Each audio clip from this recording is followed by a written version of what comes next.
inside, come inside. Been waiting all day for the stars to come and play. Now we just gotta say it's been too long, been too long. Sunday night, the show's about to start. Grab your seat just like you're at the park. Rest assured the best are here tonight. Greatest show and a diamond in the light. You gotta see the show. It's a dynamo. You gotta see the show. It's a rock and roll. Sunday night baseball. Yankees, Red Sox. Sends it up and out of here.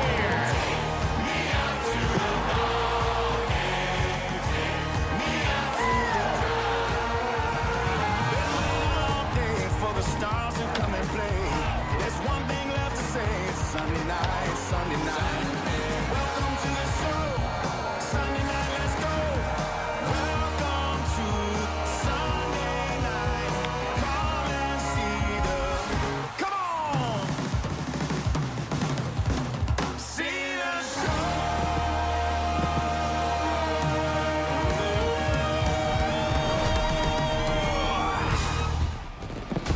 Welcome to Sunday Night Baseball on NBC, presented by Capital One. The show takes us to Fenway Park, and no rivalry has been played in any ballpark in Major League Baseball more than Yankees, Red Sox in this beautiful venue.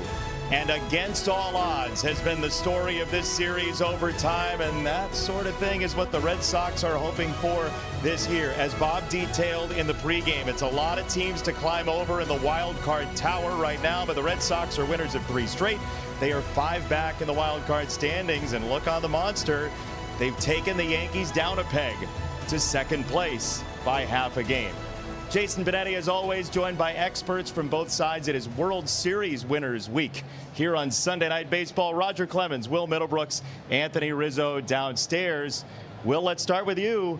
The Red Sox are threatening to jump back in this because of the starting pitching. Yeah, that's true. I mean, the starting pitching has not been the problem. The pitching in general hasn't been a problem. It's been the offense trying to get the bats to liven up a little bit. But this run that the pitchers are on right now, 10 consecutive games of quality starts. That's the longest stretch in franchise history, going back to 1988 when they had 14. And they got a guy on the mound tonight, Sonny Gray. Maybe the best of the bunch right now, the way he's throwing it. Since he came off the IL in early May, he's 7-0 with a 2.36 ERA. He'll need his good stuff against all those lefties in that Yankee lineup. Speaking of lefties, Carlos Rodon on the hill for the Yankees. Roger, I know you've gotten to talk to him extensively over time. What do you expect from him tonight? Yeah, great kid. Obviously, the Yankees need him to be a stopper. And big lower half. He's got like a football mentality on the mound. So, like all left-handers here at Fenway Park, you got to pitch to center field, big right field, keep the ball off the green monster. And bottom line, guys, this is Yankees, Red Sox, Boston, New York. You're going to hear the F word a lot. Fun, fun, fun. Whew. Real worried. Real worried for a moment. We're going to have a great time tonight. Anthony Rizzo is downstairs. He was drafted by the Red Sox. He knows this rivalry from the other side. Anthony inside the pitch all day, right by the dugout, by the way, nestled in down there. This Yankees lineup starts with Jazz Chisholm. Yeah, fellas, I am in the dugout tonight. So, yeah, Booney leading off Jazz for the first time as a Yankee. I love the move to try to get him going. I do believe that this lineup rolls. They're weathering the storm without Judge and Stanton, but if Jazz gets going, he starts hitting for a little bit of higher average. He's a dual threat.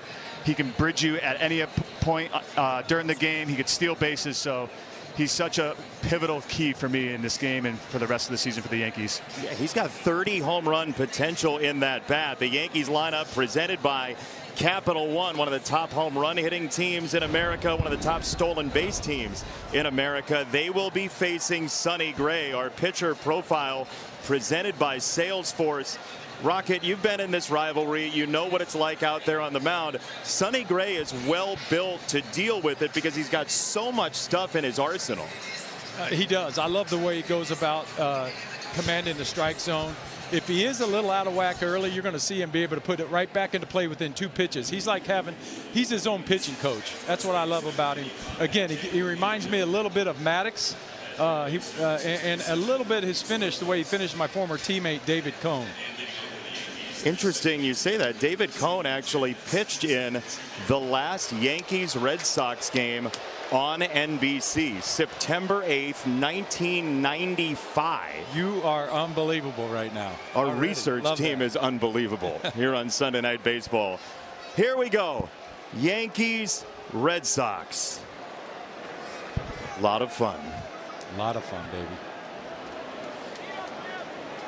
Sonny Gray has pitched on both sides of this rivalry. His first pitch tonight is a strike. Adam Hammery, Michigan native, is the plate umpire this evening. He'll be wearing a camera for us. We will have ump cam this evening, among other accoutrements. There's a look at Sonny Gray's arsenal from Adam Hammery's perspective. It gets on you fast, Will. Yeah, it does. And you know, you saw strike one there, and he's coming off a start in Colorado where he had 11 strikeouts. He was getting ahead of everybody. And all you hear, and Roger, you know this, you pitch in Colorado, balls don't break as much. Well, his did. The sweeper, the curveball, they were filthy, even in the elevation. Well, it's kind of nice watching a guy that's, you know, not looking at velocity at 98 at all it matters. He's not going to light up that radar gun, but he's going to light up that strike zone for the most part. That's what I was really looking forward to seeing him pitch live here tonight. 36-year-old out of Smyrna, Tennessee, Sonny Gray. It is 2-2. Will, I loved what he said after that game in Colorado. He said, I can spin the ball on the moon. Boy, that's about as close as you're going to get to playing baseball right there on the moon is in Colorado. And you go there and you always hear changeups are good, cutters are good, four-seamers stay up, but don't throw your breaking ball. He threw his, and it was just as good as it's ever been. And that's saying something because I pitched there. It's difficult to spin it. Check swing, no go. 3-2. Clint Vondrack, the third base umpire, waves it off. Jazz Chisholm Jr., 24 stolen bases. Yeah, he did not go. But he did almost catch one in the toe.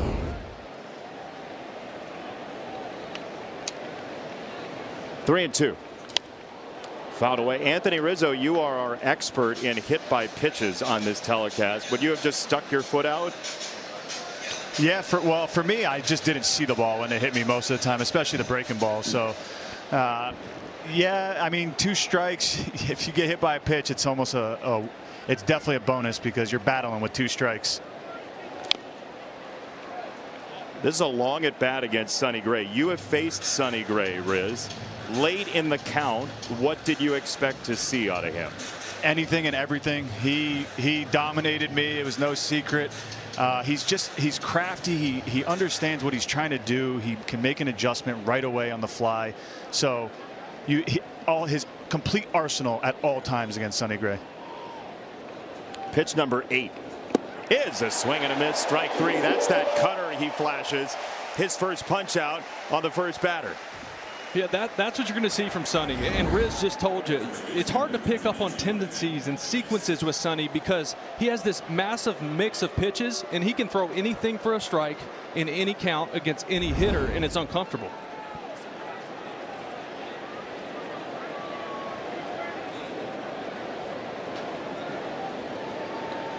One down. Massachusetts native Ben Rice goes after the first pitch and hits it skyward for left center field, and it is playable.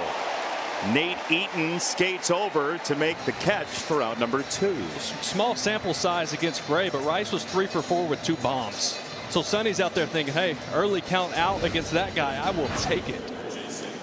Here's the defense behind Sonny Gray. And Rocket, I know you loved a good defense. The Red Sox are top 3 in Major League Baseball by most metrics. Yeah, you love that as a pitcher. And like I said, even with somebody like Sonny Gray on the mound, he's good enough to get 4 outs if something goes amiss out there. You always talk about that to Major League pitchers. If somebody boots a ball behind you or something. I've always said that a baseball in the air for 3 seconds must be caught. And again, as a pitcher at this level, you're a professional. You're able to get 4 outs if somebody does make a mistake behind you. Clean so far. Check swing there and a strike. 1-1 to Dominguez, the 23-year-old who's seen about 3/4 fastball in this series from Red Sox pitching so far. He's 2 for 11.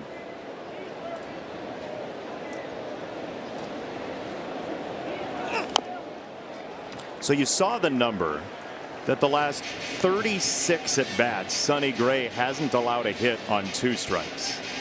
That is ridiculous. Yeah, that's absurd. I mean, hitters are batting around just over 100 against him with 2 strikes on the season, and I think that goes right back to the conversation with what Riz had to say. You just don't know what you're going to get. He's got the cutter. He can move the fastball really in 3 different directions with up, in, and out, and it's really hard to stay on that. All-star first half. 1-2 lined at second. Siegler makes the catch. 1-2-3 inning for Sonny Gray, and the Red Sox bat next. Time for the starting lineup for Boston. It's presented by Capital One. Nate Eaton on the roster in part for his ability to hit left-handed pitching in the 1 spot. Romy Gonzalez activated today. Mickey Gasper went down to AAA Worcester, and that's your starting 9 with the Stars. Rafaela, Abreu, and Contreras. 2, 3, and 4, and a foul ball from Eaton. Our Salesforce pitcher profile is Carlos Rodon, Roger, and we've seen him kind of evolve, adding the changeup a little bit more the past couple of years. He has, and his velo's up a little bit, so you know, he's not muscling that ball in there. He's letting it ride top of the strike zone. Love that he pitches from the first base side of the rubber. And we had a talk a while back about if he keeps missing a little bit on right-handed hitters, don't start messing with your arm angle. Just scoot over an inch on the rubber, and you'll be right on the corner where you want it. Why? Because you're not adjusting your arm angle. It's like hitting a slice in golf. If you're getting your brains beat out on the golf course, you keep hitting that slice. Just move over to the right side of the tee box and hit it. Fix it on the range next time. You're just changing the angle at which the baseball is coming in. There you go. Yeah. 1-2. On the ground to third. That's right at Cabrera, and he is just there to get the hustling Nate Eaton. 1 away. So Carlos Rodon before 2024 had kind of put into the mothballs his changeup that he had earlier on in his career. It is back, and it's a pretty good pitch for him. Yeah, it's a really good pitch. I mean, I think it's a. I think he's added that and a little bit of a sinker again. Yeah, so that's what I was going to say. Was after 2023 was a tough year. He had over a 6 ERA. He was 3-8. And he was looking for any way possible. How do I combat right-handed hitters, right? Because they would stack the lineup. It was really a 2-pitch guy. It was a 4-seamer. It was a slider. And that was it. And you see it right there. I mean, the changeup has been everything. He gets a ton of swing and miss. It is a real pitch. I mean, to me, again, it looks like he's relaxed, too, and the ball's jumping out of his hand. Love how they balance. Both of them, I'll comment out throughout the game tonight, but both of them, how they stay balanced over the rubber and stay back. It's real easy for their kick leg to come up, go home. Which affords you what at the plate? It gives you late life, and Will can talk about this. When it gets to that kitty litter, or that dirt in front we call kitty litter, it gets a little late life. It hops. Kind of like a bowler that throws that spinner out there on the lane. It busts in there. We were talking to Boone before the game, and Booney said, hey, like, his fastball's real. Like, it's there again. The velocity's up. But when I'm watching him, if I'm game planning as a hitter, if I have to worry about that nasty changeup down and away, obviously that 4-seamer up and in is going to be a problem for me. I mean, look at that. Here we go. It's an ABS challenge. It's powered by T-Mobile. Is it low? Down. It looked way down to me. It is down. Pitches the ball. Boston has 2 remaining. I do appreciate Adam Hammery went with the sort of Michael Buffer announcement. He said, pitch the ball. In part because Adam at one point was an aspiring broadcaster himself, so he's got the voice for it. 3-2, fouled away. This is what Cedar Rafaela has been doing and taking the next step as a Major League Baseball player, an everyday player, and really borderline all-star season he's having. Obviously, as a Gold Glover in center field, he can do that, but there was a lot of swing and miss in his game, and he's been able to work count, see pitches, work, and put contact on balls with 2 strikes. It's a high fly ball to right field. Dominguez toward the line is there to reach back and make the catch. And there are 2 away in the first inning. And now here comes Wilyer Abreu, who is a true marvel. I mean, he demolishes left-handed pitching. And talking to Chad Tracy, his manager, it's because he threw himself at it in the offseason. Yeah, he did. He would set up the machines at an angle, almost working from behind him, forcing him to keep that front shoulder closed longer because he was pulling off everything. I absolutely love that story. But you're just flat out outworking somebody. Yep. And I tell that to my grandboys. How do you become great? You just flat out work somebody. And it sounded like him. What the information we got, it sure sounded like it. Well, you guys both, I mean, you made a career in baseball out of evolving over and over and over again. You have to now with all the information in the league. Especially guys too with left on left, you just don't get opportunities that much in today's game to hit left on left. So credit to Abreu working on it all off season, getting the at bats this year, getting to play more, wanting to play more, willing himself to play more. Yeah. So it's not easy to do hit left on left, and it's not easy to get the opportunity anymore in today's game.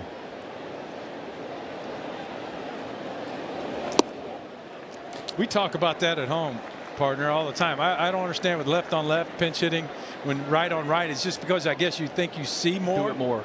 You see it more, right on right. So I know now lefties are throwing a lot more left on left changeups, but for me, when I finally made the adjustment getting on the plate off lefties, it almost became a little easier.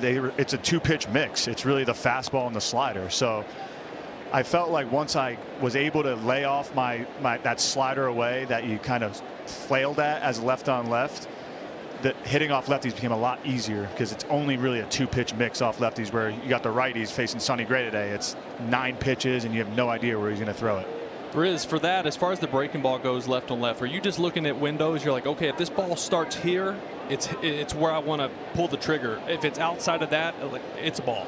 Yeah, I got all the way up on the plate off lefties, so the slider had to start pretty much at me to know it was a good one to hit, and the ones that kind of backed up on them, they would either hit me or I'd get out of the way. So the ones out of the hand ended up becoming the balls out of the hand would be balls right away to me. The strike the ball ones too, I could still foul off and get that hanging one. 3-2 again. Great. Inside, ball 4. Really well done by Abreu, and it's exactly what Chad Tracy said to us. He said, look, Abreu last year even would chase a breaking ball away, and Rodon's second pitch in that sequence was one of those sliders away, and he'd spit on it. Yeah, and the main thing for Wilyer too is, look, he's a Gold Glover, should be almost every year in right field. He's got to find a way to be in the lineup every single day, and that for him was getting better against lefties. Now Wilson Contreras takes ball 1. Contreras, a native of Venezuela, and Bob Costas will have more later on in the telecast, but a lot of Red Sox and Yankees playing with heavy hearts over the past couple of days. And Bob will detail what one Red Sox legend has done here at Fenway Park over the past 48 hours to try to help Venezuela, but just an unbelievably tragic story with a death toll in the 4 figures as of airtime.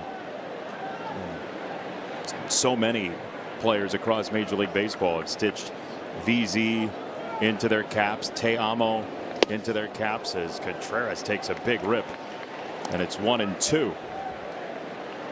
Contreras has been very outspoken and on social media, doing interviews here.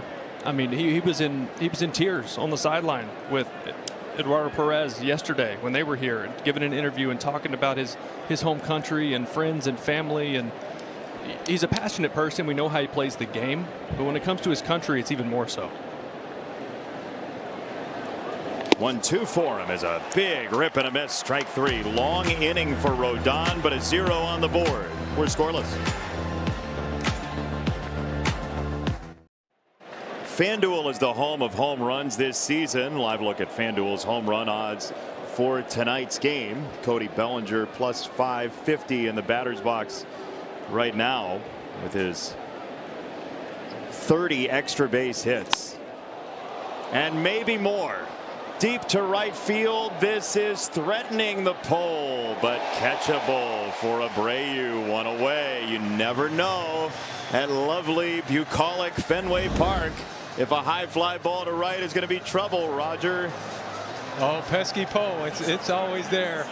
That's why they don't have a distance marker on that thing. And by the way, why do we call those poles foul poles? Be fair poles, right? If you hit it, it's a fair. I mean, come on. You guys start doing that on Sunday night from now on, will you please? Well, you're in the booth twice now. It's a fair pole. You do whatever you want. This is your headset. They're trying to get off early here. I mean, Bellinger, his hands are. I mean, he invites you to come in there too. I don't know if he ever goes off fastball. He's on the plate. They're trying to get off early here quick. That's one of those ones too where you're a hitter and you're like, man, I wish we were at Yankee Stadium. That's a home run there. Oh yeah, Riz. Like anybody's going to really be sad for somebody who doesn't hit a ball out to right that's in a Yankee uniform. Anthony.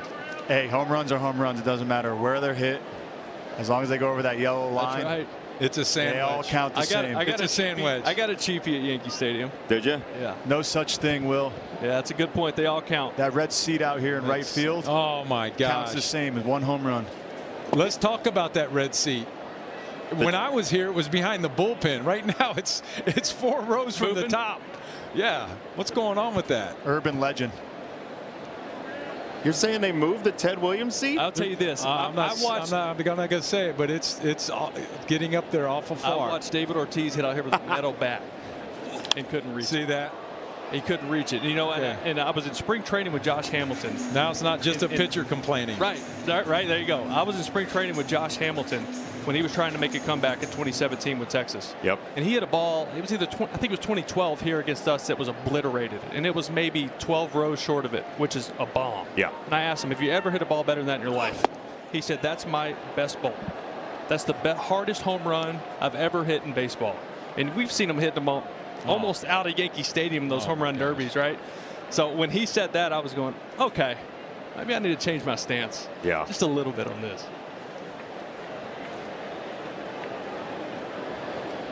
Three and two from Gray to Jones, and he swings through strike 3. It's a two-seamer from Sonny Gray, going deep into the menu. Anthony Rizzo. Sonny's got it going on. He's that two-seamer there. He's got the cutter going into lefties. He looks like he has his A stuff tonight, and it could be a long one. If you watch Sonny's outings, this makes it hard to plan for him as well. Also, obviously, he has so many different pitches and sequences he goes with. But he might not like the way a pitch has come out of his hand the first couple innings, and he'll scrap it until like the 3rd time he faces him through the lineup. So you're thinking, all right, here he's got this cutter. I'm looking for this, and then he just won't throw it just because maybe you hit it hard, and he feels like, okay, maybe that's your approach. You're looking for that pitch, and he'll just scrap it until later on. And a veteran pitcher being his own pitching coach. You had to have kind of had that feel for your I loved it. I had a pitching coach in the dugout. Jace, I absolutely loved it. They would whistle instead of having to make a trip to the mound. They would whistle. My hot points were my chin. Don't drift with your chin. Feel tall on the mound because the mounds are lower, and stay back when I was wanting to get in a hurry, especially in a big game. So they'd cue you.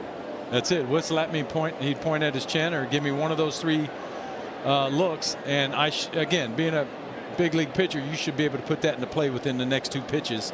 And from what we heard today from his manager, he's able to do that. He has been nails since that hamstring injury back in April early in this year, as Rosario does a second jumping jack on a ball, 3-1. Yeah, it was April 20th here. It might have been against Detroit. It was. It was, yeah. And he ended up coming back May 6th, but since he came back, he's 7-0 with a 2.3. He has just been absolute nails. Red Sox are looking for their first 4-game sweep since last year at the end of the year against Baltimore, and the Yankees have only scored 5 runs in this series in the last 3 games against Chad Tracy's Red Sox. And with Tampa Bay's win, as we told you off the top today, the Yankees would be the 4 seed, and we're about halfway. They'd be the 4 seed in the AL playoffs right now. 3-2 golf shot to right, and Abreu, who is sensational out there. 6 up, 6 down for the crafty Sonny Gray. T-Mobile, America's best network, connects you to America's pastime. Fenway Park, the home of the Red Sox since 1912. It's been here through just about every kind of natural disaster, every high moment, every low moment. And the vista, the view is still the same. The sit-go sign is moving, but everything else stays the same. They put seats over the Green Monster, but it's generally the same as when you played, when Babe Ruth played. There's something beautiful about that. Pretty lucky to be and play long enough to where your boys talk about the history of the stadiums that you played in and the great ones that ran around it. Well, I used to always tell my buddies, they'd ask about Fenway and what it was like, and I'd say, hey, I got to play in a museum. I got to stand in the same box as the greats. Ted Williams. I mean, you just name a player that's been a legend in this game. They stood right here and had the same sight lines as me. Ground ball to first. Ben Rice, Massachusetts native, makes the play on Romy Gonzalez in his first at bat in 2026, just off the IL. July 4th's most explosive star-studded tradition with huge musical performances hosted by Terry Crews. Macy's 50th 4th of July fireworks live Saturday on NBC and Peacock. I've had a chance to go see a few of those down on the East River and the Hudson. They are amazing, the fireworks show on 4th of July in New York. Give us a feel of what we're going to see. You're going to see probably a drone show to start, but then it's just 20-25 minutes of just nonstop finales, it feels like, of fireworks. So Anthony Rizzo, we have the drop down from the score box that says inside the pitch, but it really should say inside the fireworks display. He's our fireworks correspondent too. Shout out to the NYPD. They always hooked it up for the fireworks, the big events, Thanksgiving, the Macy's Thanksgiving Day Parade. They always took good care of me there when I was in New York. Swing and a miss. That is that changeup from Carlos Rodon. That was wicked. Yeah, he looks free. I mean, again, a number of starts ago, you would feel like he was muscling up. He's free out there right now. His front side's quiet, and fastball's jumping, and that's a beautiful pitch right there. He needs to repeat that. Well, that's a tough one too, and that's against a hitter in Caleb Durbin who has been white hot. He's hitting .329 in June. He's been ripping the cover off the baseball since having a really tough couple months to start his season. But that's that changeup that's tough for righties when it's in. You see in from this guy, you think it's gas.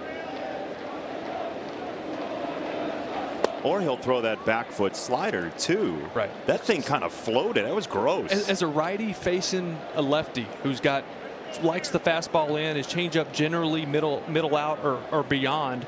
If you see one come into the plate like that, look at that. There's no way you think that's a changeup. That's a heavy ball right there. That's 94. You can hear it. Sonny's throwing 93. Doesn't sound like that. That's a heavy baseball.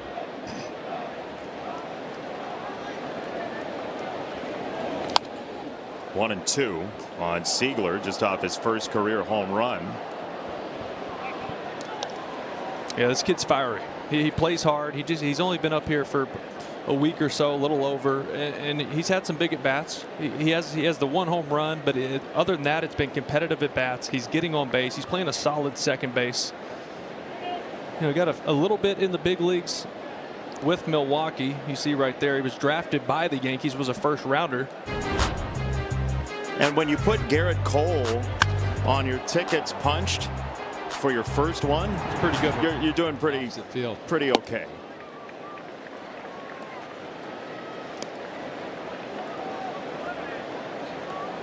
Yeah, this kid's confident. He's fun to talk ball with. He loves to just sit out here. He comes out early. He'll come find you and just want to chop it up and talk approach. In the air, left center field toward the alleyway, but run down by Spencer Jones. We promise a hit at some point. So the good news is Trent Grisham's coming back probably this week. Aaron Judge will come back at some point down the line, but 5 runs in this series. This from the desk of our statistician Ed Svita, who's got a stopwatch on him. The Yankees haven't had a runner in scoring position hit in over 70 hours. It's a long time. It's a long time. Riz, you're downstairs inside the pitch. You're near their dugout. What's going on with this offense? Man, I don't know if I can say this too loud, but get after it. It just seems like they just go through these ebbs and flows through the season, and then one of the they're one of the lows right now. They're just not getting on base much. They're not hitting for slug. This is a team that relies on the long ball. They lead the league in home runs for the last few years. So it's just one of those moments where they're trying to weather the storm. They're trying to grind it out. But when it gets bad here, it seems like they're the worst team in the league offensively. And then when it gets rolling, they're the best team in the league. So it's just riding the wave right now. Hey, Riz, how much does it have to do? Obviously, they've struggled in the past without Aaron Judge. You get that. How much does that have to do with Ben Rice and his struggles lately? Because he's getting circled on the lineup card a lot more now and focused on. Absolutely. I mean, when you look at this lineup right now, Ben Rice is the guy you need to get out as an opposing pitcher, right? So he's seeing pitches that he's not normally seeing. I think it's the league adjusting to him a little bit. But he's such a smart hitter. He understands what he's doing. His approach is so fine-tuned. So he'll make the adjustment back. But he's seeing those 1%, 2% pitches now that he's not used to seeing. But he'll make the adjustment. When you say 1%, 2% pitches for our audience, what do you mean? So for me, always hitting third or fourth. When we go over scouting reports, it's this guy throws 92 to 97, right? Well, for me, I'm seeing the 97. That's what I always told myself, at least. I just lied to myself. Oh, he throws a 2% or a 10% change up to lefties. You don't have to worry about it. Well, to the 3-4 hitters, you have to worry about those alternate pitches that they never throw because they're trying to trick you sometimes. Hey, I feel like you should be whispering like you're at a golf tournament down there so they don't hear all this. Right I turn myself to the camera well. I feel bad because I feel like you've been putting time out down there or something. Yeah, the boys are they're throwing seeds at me. They're throwing gum. They're yelling at me. Maybe I might give Jason Zillo a heart attack, the Yankees PR guy, but maybe we'll do an in-game interview at some point. Oh, great. The player version of me would absolutely hate that, by the way, but now that I'm on the media side, who knows what we'll get out of the dugout. If there's a homer, are you in on the celebration? I mean, you're close enough to your playing days, or you could probably mix right in down there. Yeah, I've been dabbing some of the boys up, seeing some familiar faces. Don't forget who drafted you, okay? Never. This Boston holds a very special place in my heart and will forever for the rest of my life. Sonny Gray just missed to Cabrera there. It was very close. Might have been worth the challenge. 2-2. That is 6th round pick Anthony Rizzo. 5th round pick the same year Will Middlebrooks. So Will always talks first. he had a much better career, so he can talk whenever he wants. Swing and a miss, strike 3. That's that breaking ball. Lefties this year against that sweeper for Sonny Gray have 3 hits. Listen, I don't know if it's the weather. I mean, this type of weather right now here at Fenway is fantastic for your legs as a pitcher. But even Sonny, his breaking balls, they sound heavy all of a sudden up here too. That we can hear the mitt pounding. And again, I look at it with your viewers. If you're a young kid, minor league kid, maybe even a big league kid, watch when the camera's on Sonny. Look how comfortable he is over the rubber. He's balanced. Makes your quad, your front quad, your kick leg come up so easy. He's going to the same spot looking down while he's listening to the pitch comm. But when he comes set, he's balanced right there. Little drop step.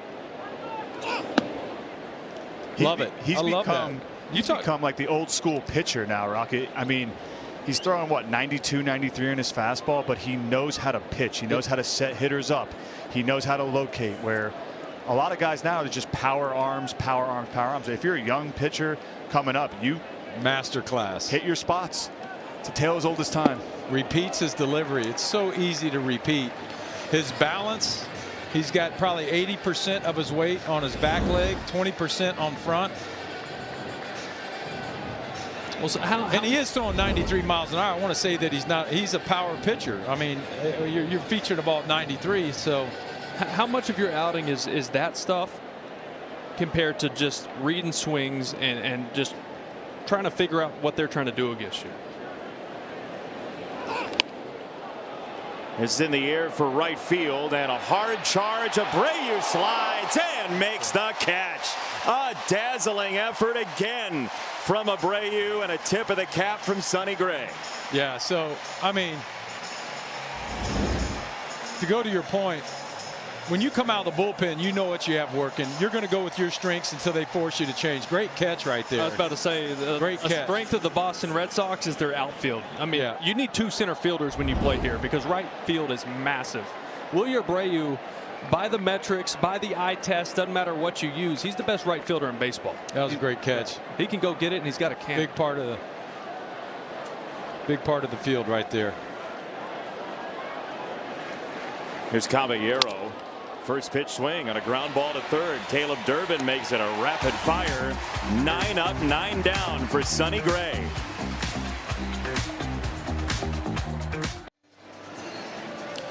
No score, bottom 3 at Fenway Park. Connor Wong will lead it off for Boston. The Yankees in second place in the American League East just as of a couple of hours ago. Make a play. You got it, Will? I got you guys. We got play-by-play and a pitcher, so I'll take care of business of it. Wait a second. I wasn't allergic to leather. I mean, what? No, I wasn't allergic to leather. I took, matter of fact, old Freddie Fungo, Pesky's pole, he hit me a lot of comebackers. He took me to the backfield because I knew I had a little deficiency in my fielding. Okay. And so he took me back there, and he spent many hours on the backfield, and I became a above average fielder. You're a part of the pitchers are athletes movement. Okay. All right, I got it. All right. I appreciate it. I knew I'd get something, a backhanded compliment anyway. You're from Texas, take what you can play get. Football, you can golf. Yeah. I get it. You're athletic. All right. You also, did you know that you have the most strikeouts in Red Sox Yankees rivalry history? I'm not aware of that, but now I got something to beat the chest a little bit about. All right. 300 of them. I got to have them with my boys at home. They're all hitters. They were pissed because I named them all with the letter K. Swing and a miss. Strike 3. Wong goes down. Change up. Another beautiful change up. Yeah, the boys are mad at Pops for naming them with the. Look at this change up right here. All day. Another one over the middle of the plate. All day. Right? It's all day with that one. That's the equalizer. Yeah, I was going to say, but what sets that up is he is dotting with his four-seamer. That four-seamer's jumping out of his hand right now. Here's the list. Red Ruffing, All right. 290. You were 10 ahead of him. Pedro, 70 behind you. Thank you for that, guys. You're welcome. Thanks for going to the archives and digging that out for me. Now I'll wait a couple innings till you tell me who has the highest batting average here at Fenway Park. Yep, it's not me. Well, but you're not even close to the most hits allowed. Like, people would see that and think, well, he pitched in, you know, however many of them you pitched in. But you're not even close to the most hits allowed in this series. That's Red Ruffing at 514 of them. Okay. It's a lot of hits that old Red gave up in the series. 1-1. Look out. So here's your list of most hits. You're not even in the top 5 in this series. Beautiful. So most strikeouts and not even close to the leaderboard most hits allowed. Yankees, Red Sox. I love it. You know who's got the lowest walks and hits per inning? Oh man. In series history. Well, this matters because you have a connection to the guy. It's Smokey Joe Wood. Oh man. Smokey. When you start pulling out and you got nicknames like that, you know you're doing good. You know, most people don't know that. Yeah, my pitching coach Bill Fisher, he would call me Smokey. After Smokey Joe Wood, he didn't call me Rocket. So as the story goes, there was a writer sitting watching the game, and as he was watching Joe Wood, he said that guy throws smoke. That was it. And then he became Smokey Joe Wood. There is strike 3. Telling you. Chang is down. 2 gone. You know, when you're a pitcher going up against another pitcher, and especially in this rivalry, there were times when I was going against Pedro that when I was in the dugout the first couple innings, I would peek out there to see how Pedro was doing to see and get the feel if he was on. Because you want to match most of the time he was on. And then you know you got to match somebody. We've got that going on right now between these two. So you felt that when it was somebody else?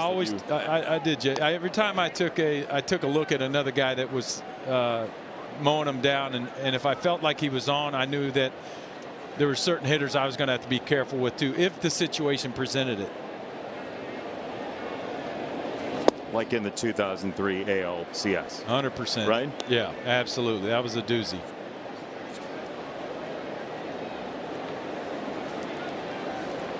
1-1 for Eaton.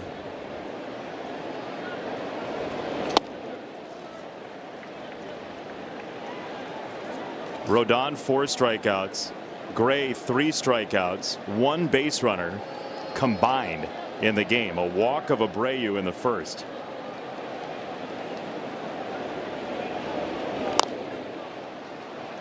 Kind of had a feeling before this game you might run into these old school pitcher duel. I mean, they both have their good stuff tonight. It's not a night I'm running to the bat rack. You're not, Will?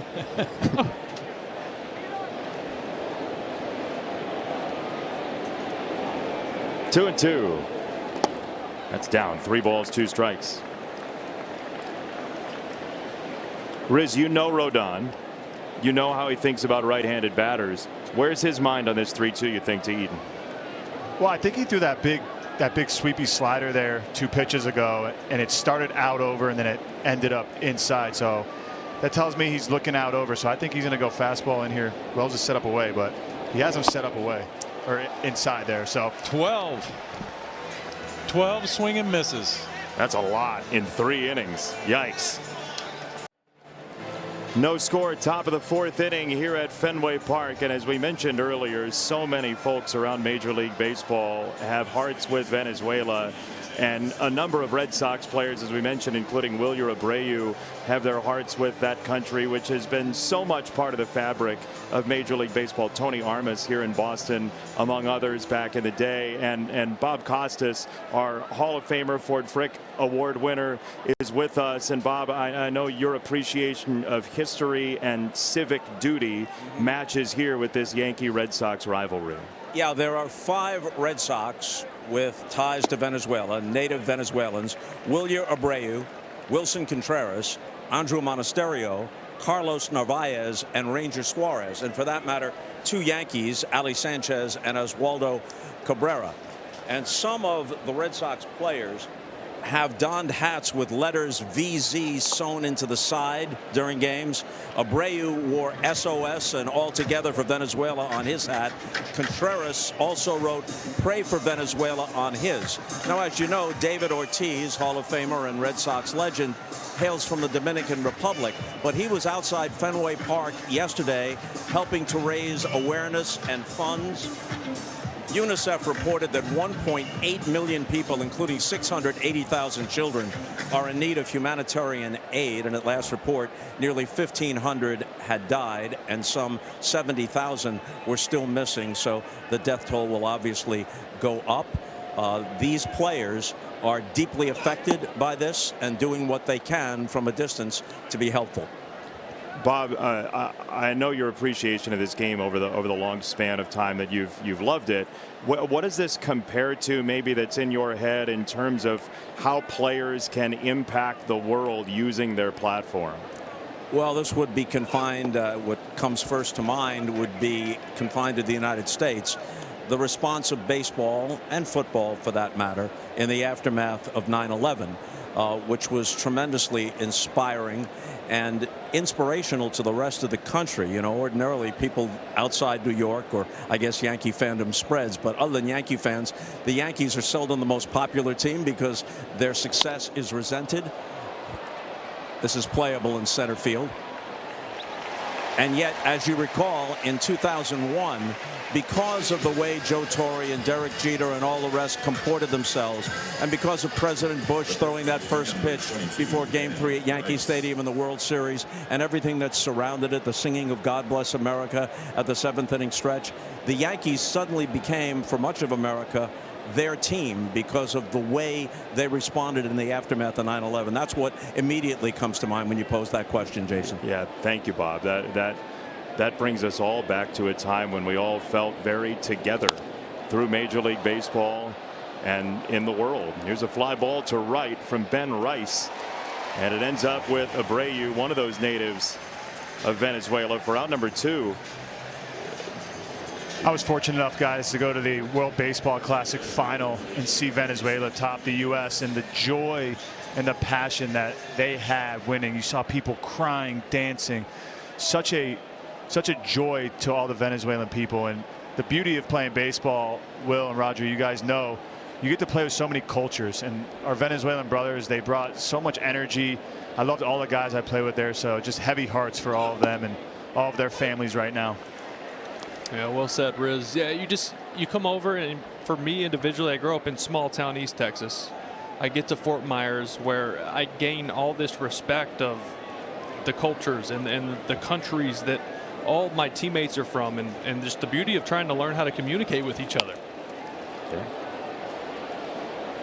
We saw it at Fenway Park 2 weeks ago with the World Cup here. Yeah. Team Scotland's Tartan Army overran Fenway Park with their brand of happiness and celebration.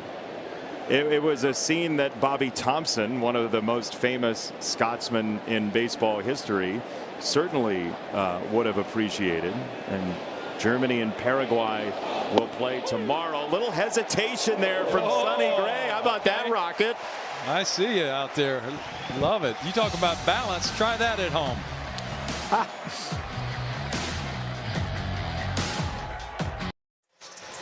Illumination's Minions and Monsters is the genius and totally true story about two minions who set out to make a movie and unwittingly unleash monsters onto the world. See Minions and Monsters only in theaters July the 1st. Tickets are on sale now and launching July 22nd.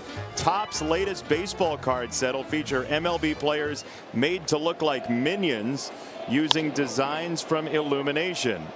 First pitch swing, fly ball right center. All right, so we have minion cards. I've got the Aaron Judge minion. There you go. I got the Paul Skeens. What do you got there, Raj? I'm gonna Soto. Hey guys, grand boys at home. Poppy's bringing you something home. Poppy Rocket's bringing you I was going to something. say my daughters will be locked in on these. We're bringing something home. I like the Soto one. This let me put this one out. It's got the goggles and everything. You're doing the shuffle? Yeah, it's nice. You got like a Soto minion shuffle going on. It's exactly right. The kids are going to love this one. Look at this puppy. See, Soto shuffle. It's nice. Good. So you think that this is part of your payment for doing the game? Absolutely, take the cards? Don't. We'll be in the floor up there if somebody goes at them. I like the Chris Sabo rec specs on. Remember those? Yeah, that's exactly right.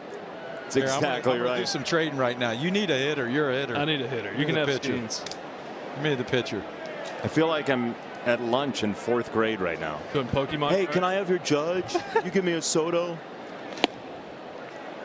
2 balls and a strike on Abreu. No hits in the ball game so far. 12 up, 12 down for Sonny Gray.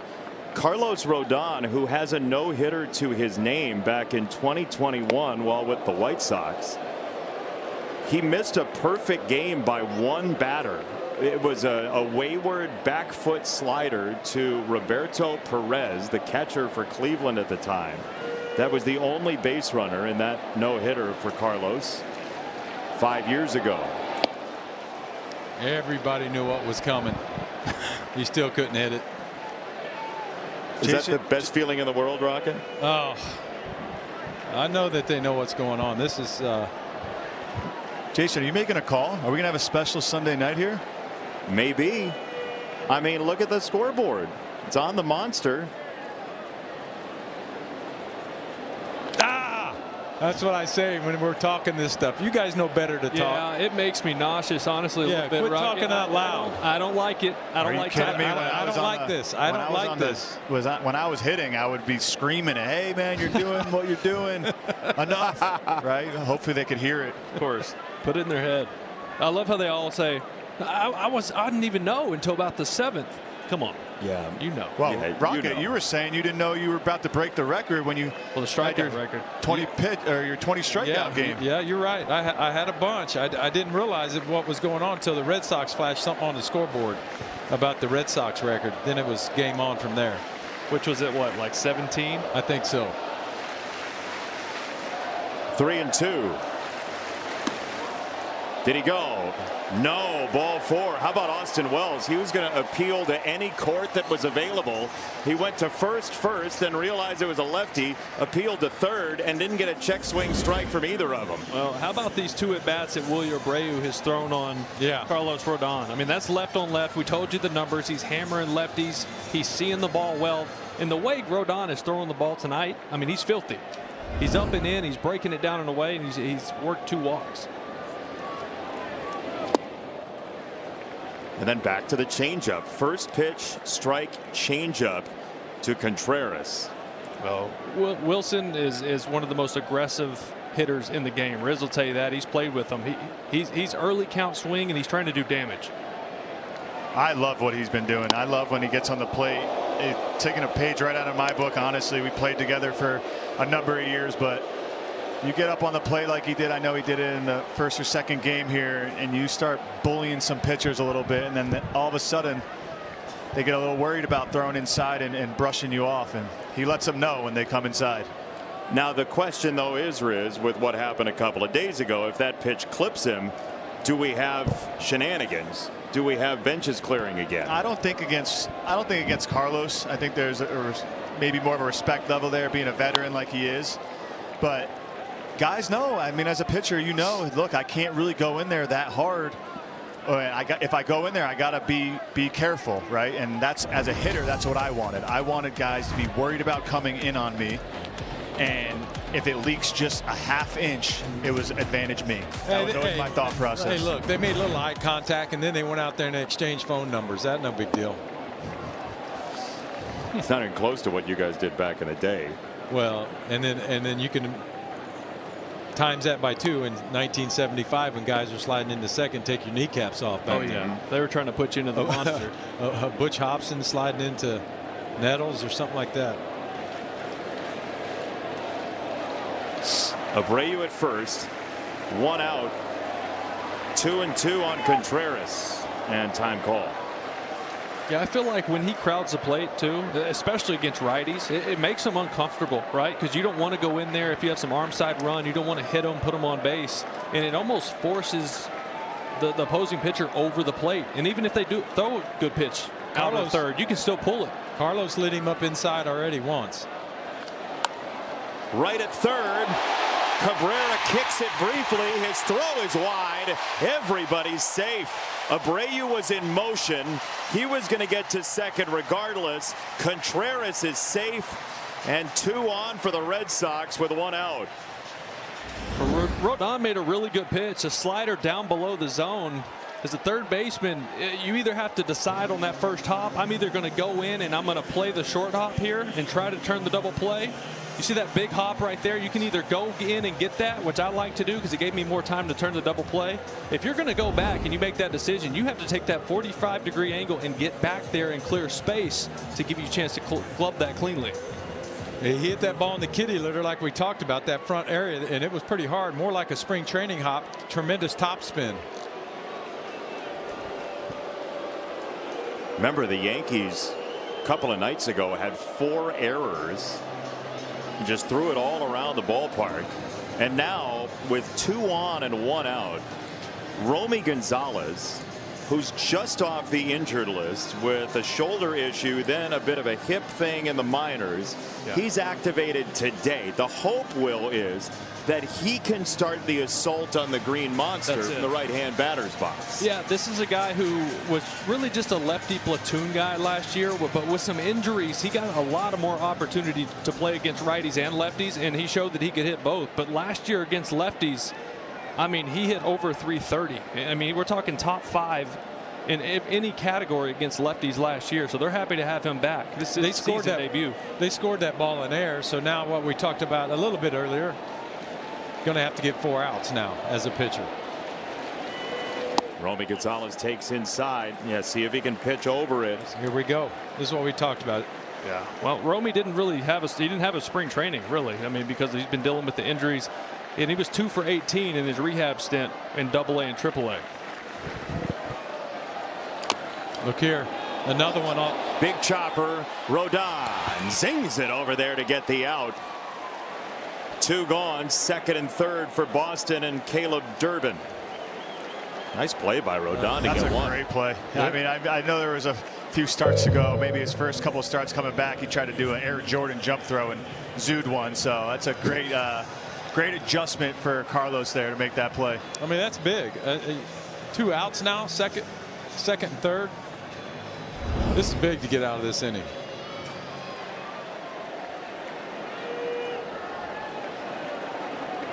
Here's Durbin.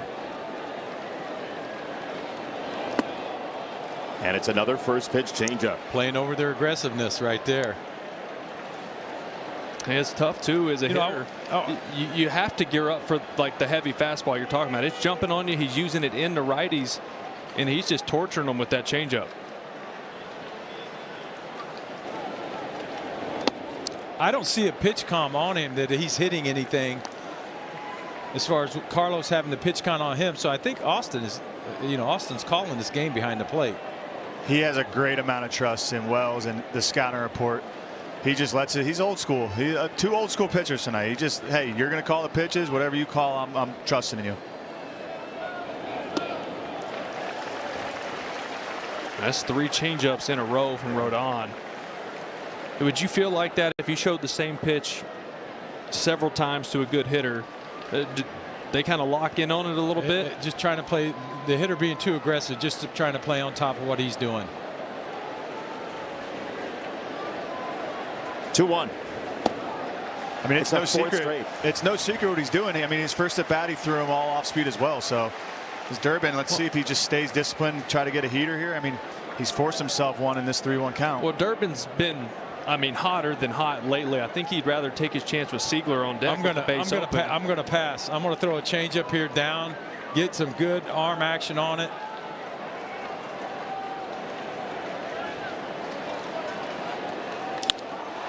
He'll snap it to center field on a line base hit.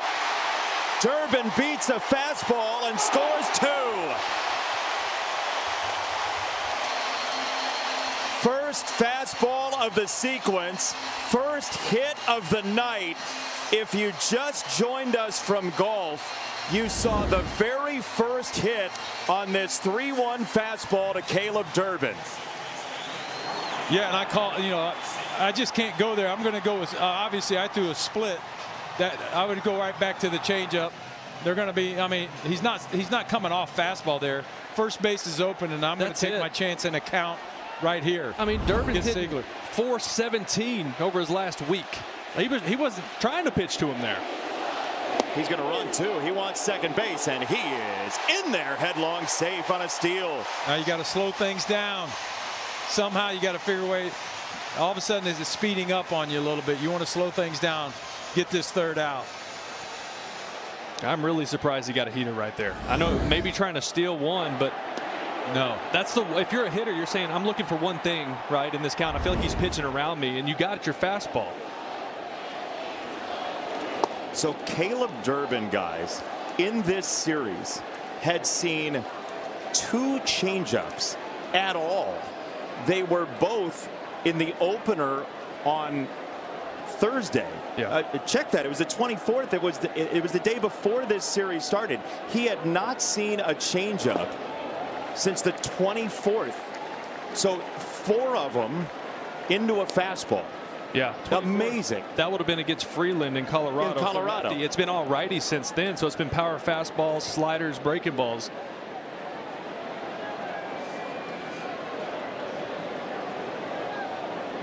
Two and 1.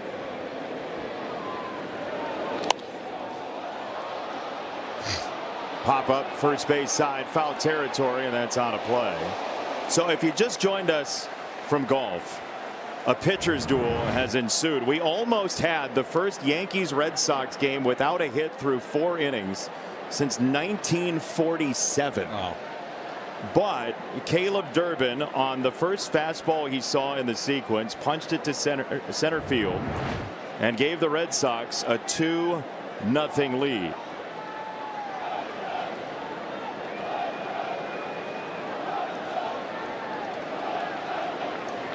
Two and 2.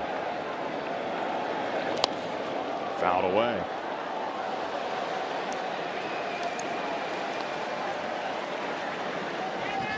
Got to close the door right here if you're going to stay in the game.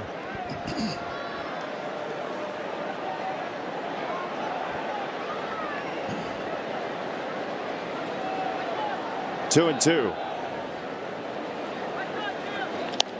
Heads up. Zing, foul. Riz. The dugout, look out. Make a play. You thought you were safe, Riz. Oh boy. Get that man a helmet down there. Give him a helmet. I've been meaning to bring one of my gloves to these games.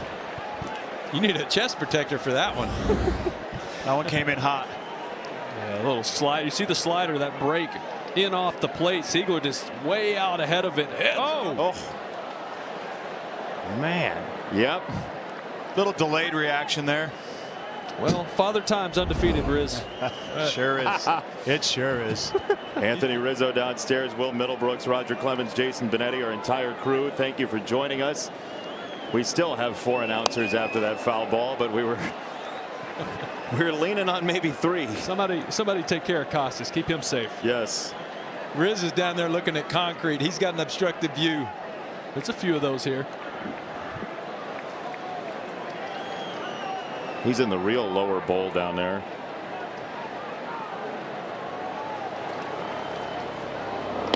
That's upstairs. Rodon just cannot extract himself from this inning, Roger.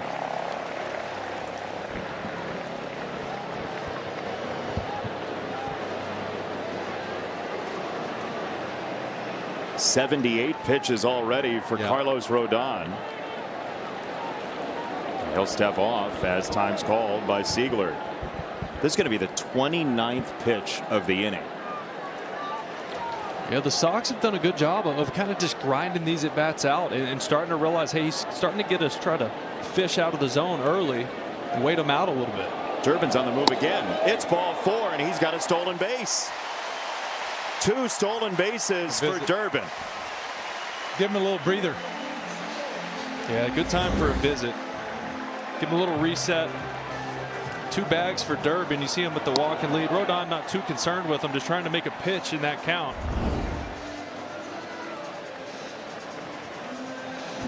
So Matt Blake comes out, and we are glad you joined us. I mean, this is the most traffic we've seen in the game. So if you were watching golf, you were on the 16th green for a little while.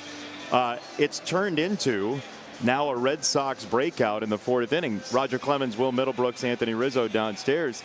This Red Sox team looks like it wants to be involved in the playoff chase. There's a little scrappiness there going on, right? I think they got sick of everybody telling them they weren't good and then they had no chance, and that they have all these injuries with Roman Anthony, Trevor Story, Garrett Crochet. I mean, there's all these guys that are hurt, and I think they're just fed up with everybody saying, you guys can't do it. And the Yankees roll in here. Obviously, they're catching them at a good time.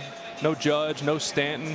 Rice and Bellinger struggling a little bit. No Fried, too. Still nothing like the Yankees bringing out the best in the Red Sox. Always. It's up to Wong, who takes a ball. A little hesitation from Wells, but no challenge. That's Paul Blackburn getting loose in the Yankee bullpen.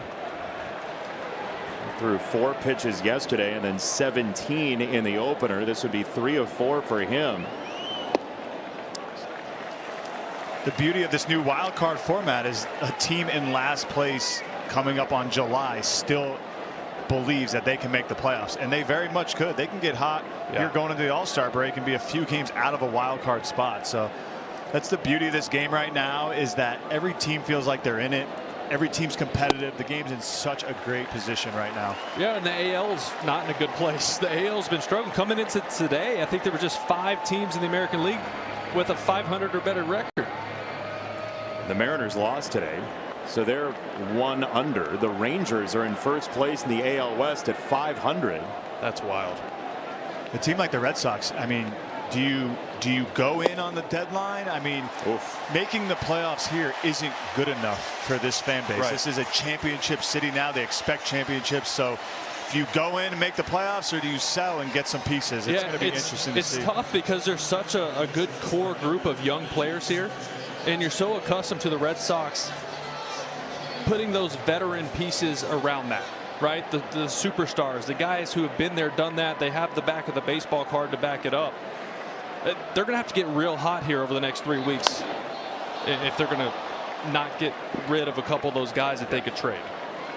Yeah, unfortunately now I feel like this might hit a sour note for Red Sox fans, but these fans are accustomed to their superstars getting traded, so they feel like they have a young core, and then, you know, Mookie Betts is gone, Devers is gone, so this deadline could be a nightmare.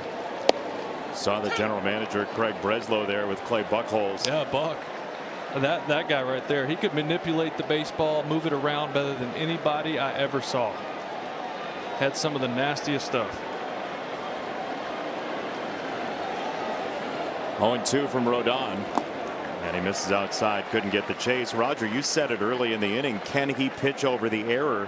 Since the error, the comebacker, but then single, walk.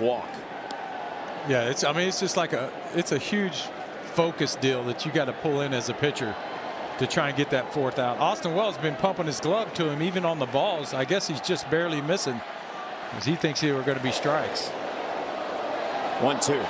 Swing and a miss. Vintage Rodon with a slider on the 37th pitch of his inning. 2-0 Boston.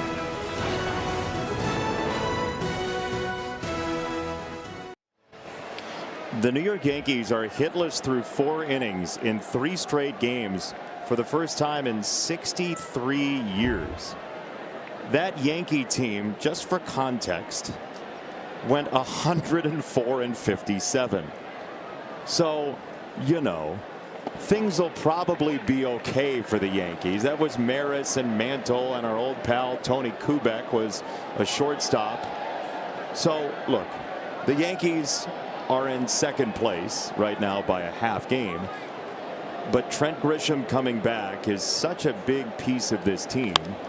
And Bellinger, who lines out to right, when Grisham comes back, will be much more a stalwart in the corner of the outfield in left. And that gives Aaron Boone, as he was talking about before the game, much more flexibility defensively.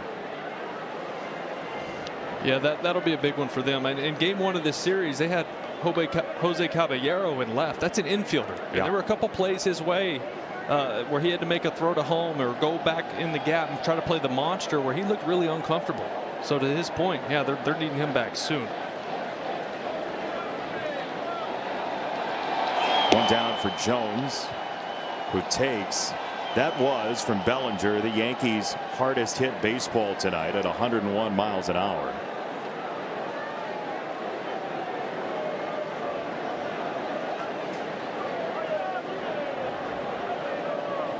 .0 from Sonny Gray.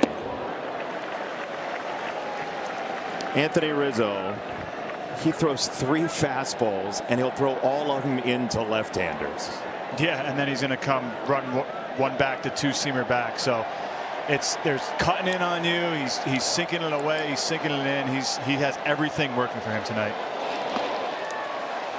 He was always a star athlete. He was the high school quarterback, Smyrna in Tennessee. There's the slider.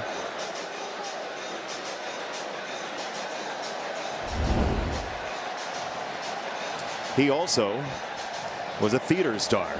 Growing up, he played the lead in his high school's production of High School Musical. I need to see that. I'm sure it's been passed around the locker room. That's just how the clubhouse is. It is publicly available. The internet is undefeated. Swing and a miss. Strike 3. Another breaking ball to a left-hander. That finishes off Jones, and gray is not Mr. Jones' favorite color. 2 down. It's just, that's so filthy, right? You look earlier in the at bat, he throws the 4-seamer in on that, on the hands on the corner to just set that up where you're like, man, I got to get up, I got to gear up, get to this fastball, and then it just disappears under your hands. First pitch strikes. Gotta love them. Still the best pitch in baseball. There's another one. He's just filling it up, boys. And he's got that hesitation that he used to strike out Dominguez at the end of the 4th. I mean, 200 plus strikeouts in each of the last 2 years. There are some really hard throwers there. And again, you said it, Roger. It's not that he doesn't throw hard. He's just not a threat to 100. And he still has carved lineups. It's amazing. Again, the viewers, the kids out there watching, you got a guy out here that you can learn your delivery from, and great balance. I've not seen him do the hesitation and hold the leg kick. If he'd just turned his numbers to the plate, he'd have looked like Tion. There's a check swing. That's a tough pitch to hold up on, and Rosario did. Here's the hesitation you're talking about. That's a little El Tianti. He held this for a long time. Yeah, that was a real long time. Still held it, then went back up, delivered the pitch. That was beautiful. Yeah, he's an artist out there, right? He's just reading swings, holding his leg in the air for 3 seconds and still keeping his mechanics and getting down the mound how he needs to. But I just love that he's a thinker, right? He like a true pitcher in every sense of the word, where he is reading swings. He is watching how you take certain pitches and just changing the way he goes about you every time you see him. Probably a sweeper right here after that fastball up. Yep, just trying to tunnel him. You have a pitch calm down there, Riz? Now, maybe I can grab one of the Yankees for sure, but no, it's what he does, man. He keeps you off balance. He reads swings like you're saying, Will. He's a veteran, man. He knows what he's doing. He has such a good idea when he's on the mound, and when he's like this, it's just honestly, guys are gearing up in today's game for 105 now, right? You got Miz from Milwaukee throwing 105, 104, and Sonny's out here throwing 93 and making it look like it's 100, keeping guys off balance. I mean, we're talking now 40+ at bats without allowing a 2-strike hit.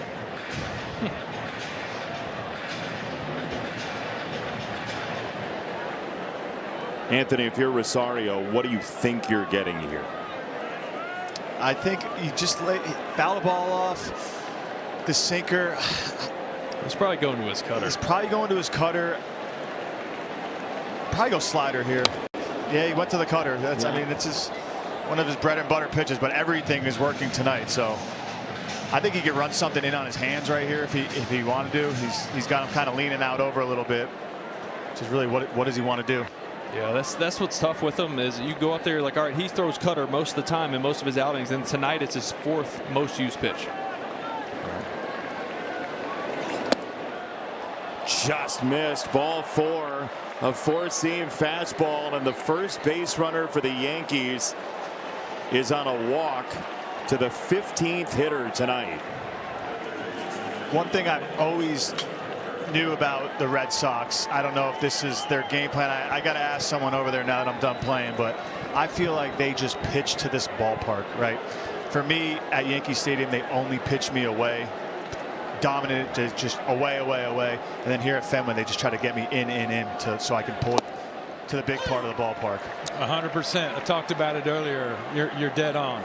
Both places I pitch, Riz, I'm trying to keep the ball off the monster, and obviously left-handers. It was a no-no, 85 to 95, maybe up to 2,000 to stay away from you lefties down and in.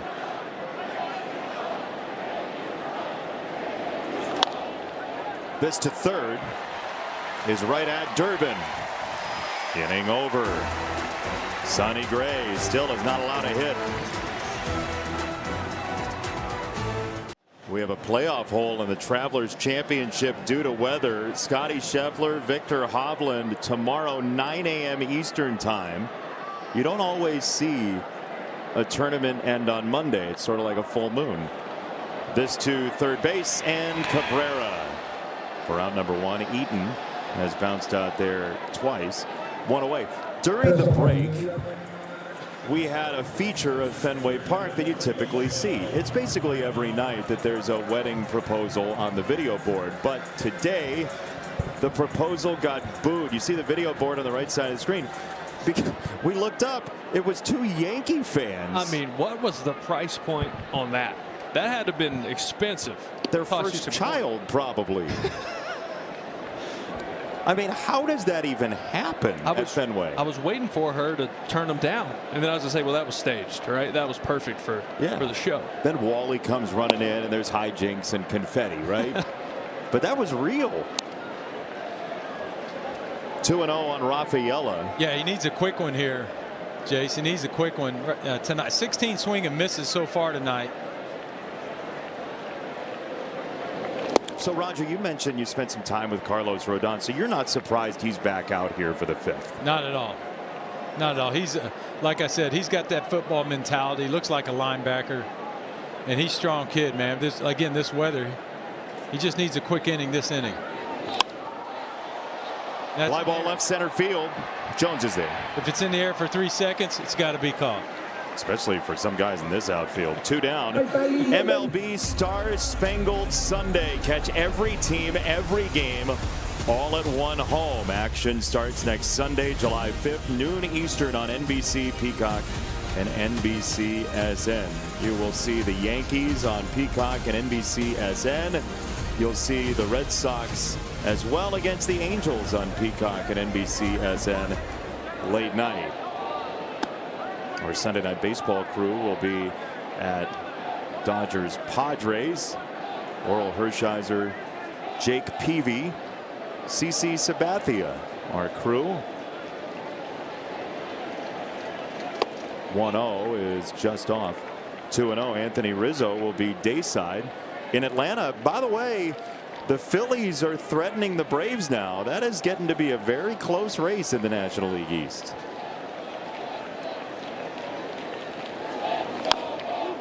We had the Phillies last week, and Carlos Mendoza gets fired a few days later. So I don't know if it's coincidence, but some struggling ball clubs may hate to see the NBC crew coming.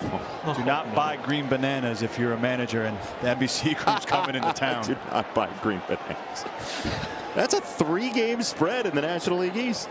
Phillies are 10 over. Donnie baseball. 2-1. Skyward, left side. Bellinger has it. There's your quick inning. Quick inning, maybe coming back the next.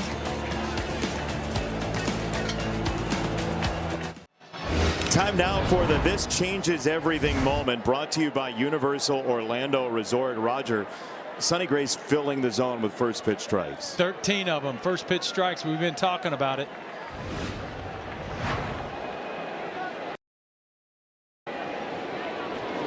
There's another one. You got to swing or you're going to be behind or you're going to get punched out. So Wells jumps on a first pitch. Hey, all my years here, I had a pitching coach named Bill Fisher. And Fish harped on first pitch strikes and closing the door with 2 outs. I mean, it's a winning formula. Of course, yeah, and that's a cutter right down the middle. But the issue with Sonny Gray when you're facing him is it could be one of 5 or 6 things first pitch. It's going to be in the zone, but try to figure out the speed and spin.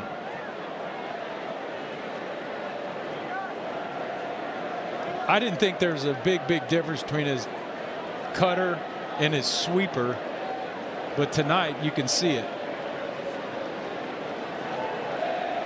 It's the break outside to right-handers. Another one. I mean, just add them up. I mean, just keep checking your box on your scorecard. First pitch strikes. You see, he's got that cutter that just kind of spins and backs up, which is, I think, his hardest one. And then if he throws another cutter that's at bat, you're going to see it sweep across. Yeah, it goes left hard. Oh, boy. What's that? It hit the bat? That was a sinker. I don't know how it missed him. I heard it. It hit the catcher's mitt, I think. Yeah, it didn't catch the bat. Yeah, it just whizzed by the bat somehow. They're going to look at it because it was real close to that piece of jersey that was hanging off. And if it touches the jersey, you get to go to first base. I guess they're not going to look at it. That was a beautiful view from Adam Hammery's perspective. They are going to say that was a foul ball. So the count on the scoreboard was 0-2. Was that what we heard? I don't know. Interesting. Yeah, Aaron Boone doesn't even know what the count is. It's up on the video board as 1-2. Oh, the bat was behind him, and it just kind of chased him. It did just barely nick that barrel. It did. Good call, Roger. You knew you heard something. Yep. Booney still's not sure. He's like, is it full? Like, what? It's 2-2.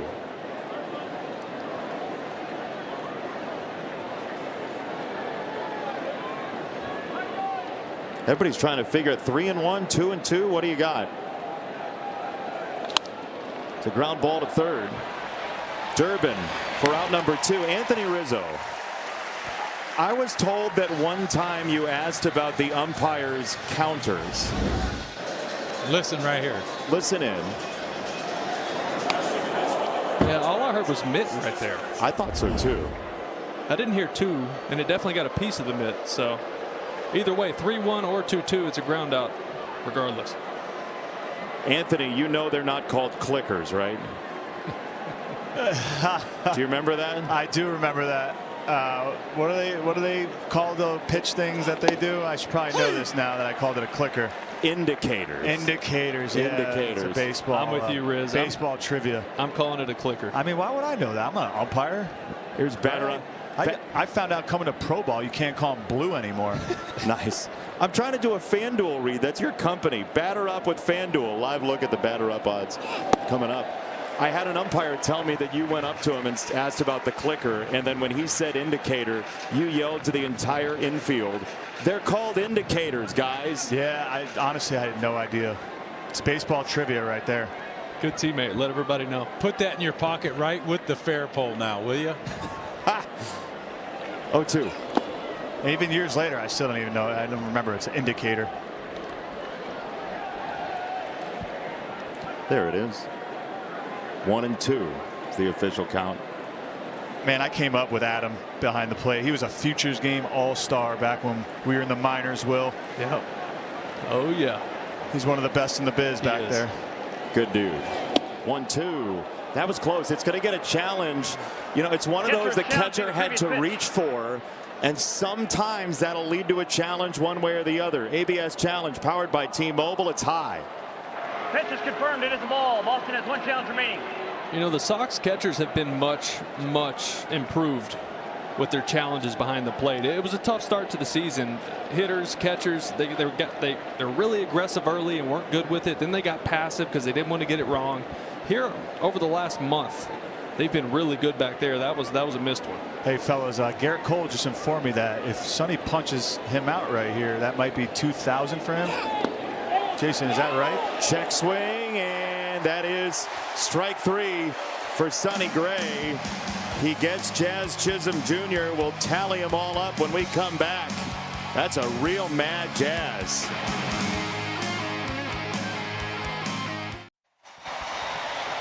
So 2-0 Boston on the 1997th strikeout of Sonny Gray's career. Jazz Chisholm Jr. was not happy with the check swing strike 3 call. Adam Hammery, the plate umpire, called it, punched him out, and Jazz Chisholm got in Adam's face on it. He wanted there to be an appeal to third base. Jazz Chisholm Jr. has been ejected from this game, and they're going to rearrange the infield. That is the close-up look of Jazz saying, you got to go to third base. I told you. Lots of F words. Yeah, fun. Fun. Fun. Remember that. Fun. Till Daddy takes the T-Bird away. First pitch is a strike. So Anthony Volpe has to come into the game to play shortstop. Man, Caballero moves to second. Go ahead, Riz. You just have to be smarter there. Jazz is such a big part of this offense, and they need to get him going. And to get ejected there is just, it just shows a little bit of immaturity there. The team's scuffling. They need him in the lineup, and now it puts Volpe, one of his teammates, in a tough position, coming in completely cold. Middle infield changes. 0-2 from Paul Blackburn. He drops in strike 3. It's a curveball for out number 1, and more after this. At Ace, no matter how you grill, we've got the perfect one for you. Because only your local Ace has all the best brands in one place, like Weber, Big Green Egg, Traeger, and Blackstone. That sounds pretty perfect. Ace is the place with the helpful hardware, folks. So Aaron Boone has to rearrange his middle infield. Carlos Rodon only gave up 1 hit, and immediately the ball finds Caballero, who makes an outstanding play for out number 2. It always finds you. Normally you think it would be right to Volpe. That's the ball will always find you when you come into a game. Nice play by Caballero here, ranging to his left into the 4-hole. Made that look pretty easy. Well, you got 1 out to go. He should get it. If it holds true, guys coming in the game getting plays immediately. Quickly 2 out, 4 pitches, and a strike from Blackburn as well on that 2-seam fastball from the former Athletic to Caleb Durbin, who has the only hit in this ball game. He won't have the second hit, at least for now. Pop up first base. Ben Rice makes the catch. That was fast. 6 pitches. Welcome back to Fenway Park and Sunday Night Baseball on NBC. Here's a note for you, Jason. For a long time, there was no such thing as Sunday Major League Baseball in Boston because of so-called blue laws. And then in 1929, they relaxed it, but they wouldn't allow Sunday baseball at Fenway because of its proximity to a church. So for 3 years, the Red Sox had to play their Sunday games at Braves Field, home of the Boston Braves, on Commonwealth Avenue. And then, almost exactly 94 years ago this week, July 3rd, 1932, the first Sunday baseball game at Fenway Park was played. Former Red Sox Babe Ruth and the Yankees beat the Sox 13-2. Ruth didn't homer. He did go 2 for 5, Jason. How about that? There could have been no telecast had the laws not changed, gentlemen. And Sonny Gray is having something of a divine experience so far. On this Sunday night, he's allowed 1 base runner. That was on a walk in the 5th inning. And Gray, it's a ground ball foul from Ben Rice, who grew up in the throes of this rivalry as a Yankee fan, who then kind of waned in his Yankee fandom and picked up the Red Sox. But Sonny Gray, in his last 2 starts against the Yankees, has done pretty well for himself. But this isn't pretty well. This is a number that hasn't changed all night on the Green Monster, as Cohasset, Massachusetts' own Ben Rice takes ball 2. Will Ben Rice making sure that Red Sox play-by-play announcer Mike Monaco is always at best the second most famous person from Right. Cohasset. No, Mikey Monaco's chasing him, that's for sure. 2-2. Shakes him down. 3 balls and 2 strikes. Now look, obviously we have one of those nights in front of us that could be major history with the Yankees not putting up a hit yet. This game is also in the balance. It's a 2-run game.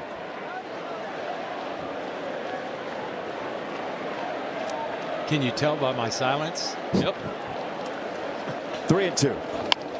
On the ground to second base. Off the backhand, Siegler has out number 1. We're getting in that area. Coming very soon, the 2026 MLB All-Star Week. The HBCU Swingman Classic starts the events July 12th, the opening rounds of the MLB Draft and the All-Star Futures Game. July 13th, the Home Run Derby, and then the 96th Midsummer Classic in Philadelphia Tuesday, July the 14th. 1 down for Dominguez. Oh, wave and a miss at a curveball from Sonny Gray. Notice these last couple innings, Sonny Gray's been letting the pitch clock go all the way down to 1. And Rocket, is that just him trying to conserve energy as he works deeper into this one? I would say so, but I'm just getting to that point now where watching him repeat his delivery, I need both of you guys up here to scoot your chairs away from me a little bit further. We're at the point now where start being a little bit more quiet. Yep. where the camera just is going on him between innings. MLB Network's about to be camera on him all innings. All eyes are going to be on him here pretty soon if he gets through this inning. Foul ball, strike 2 for Dominguez, the 23-year-old who's 0 for 2 with a line out and a strikeout looking. Been a part of a few special occasions here. I'm not going to say it out loud, but man, you start getting locked in more as a defender here as it gets later in the game. That's for sure.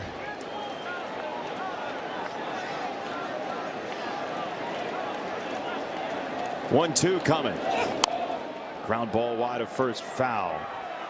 Well, on this day in Major League Baseball history, the last perfect game in Major League Baseball, Domingo Germán. And you said it, Anthony, you've lived that life over at first base, catching a final out like this. Yeah, they're special nights, man. I've been a part of 4 or 5 of them. Wow. Yeah, I've been no hit once by Cole Hamels, so it's just one of those nights where you're just trying to get a hit. You're in the dugout right now. You're just saying, hey, boys, let's just get one. All it takes is one. Where was that at? Was that in Oakland? That was at the Coliseum. Oh, that's a good place to pitch at night. I'll tell you that. It's where fly balls go to die. Oh, yeah.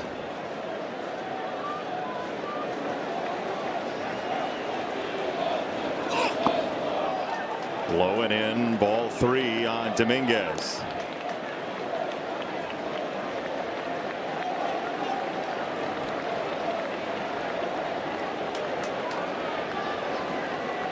Sonny Gray is still short of 90 pitches tonight. 3-2. Strike three, pinpoint, and a challenge from Dominguez. Batter is challenging the previous pitch. Oh, this one's close. I don't know. It's right on the corner. It might have caught it. It's a strike. Ball confirmed. New York has one challenge remaining. That's as close as it gets. I mean, I'm talking a seam touching the edge of that zone. That two-seamer front hip just comes back and freezes him. Turned it loose too. It's beautiful. All right, here's a guy that doesn't come off fastball. Cody's 100% heater, trying to adjust with 2 strikes. He's been very aggressive tonight. Early in at bats, he's seen 3 pitches. Here, he's a statue for strike 1 on a cutter. He's put the barrel on the ball twice tonight, so I mean he's feeling it. Hit a line drive right at Abreu last at bat. Hit a deep fly ball to right his first at bat, so this could be the first one. Wave and a miss at the curve. 0-2. I didn't realize how close he is to the plate, but sitting up here I can see it. Oh, Sonny Gray's thrown 93 pitches twice this season. That's his high. Everything's a noisemaker at Fenway. That is low. That's pitch number 90, Will. 1-2. Yeah, getting up there close to that season high, and you're in the 7th inning, so you start having some decisions to be made. That might be a reason why he's slowing down a little bit. I mean, pitch clock's at 2 right now. He starts his move and strikes out Bellinger. 8 strikeouts for Sonny Gray, who's allowed 1 walk, and that's it at stretch time.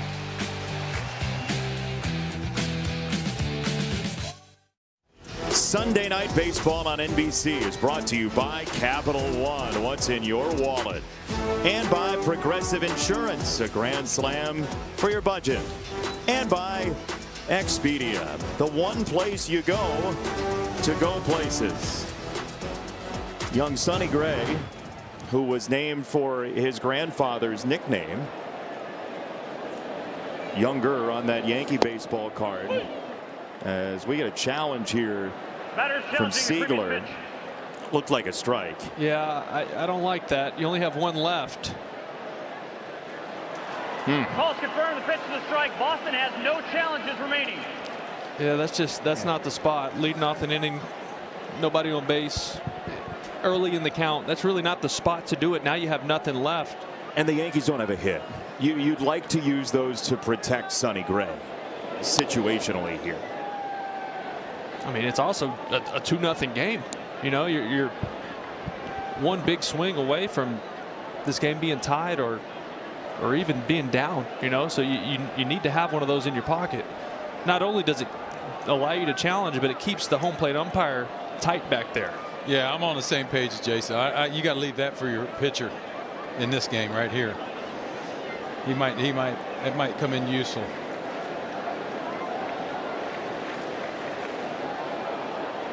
Two strikes. Siegler takes.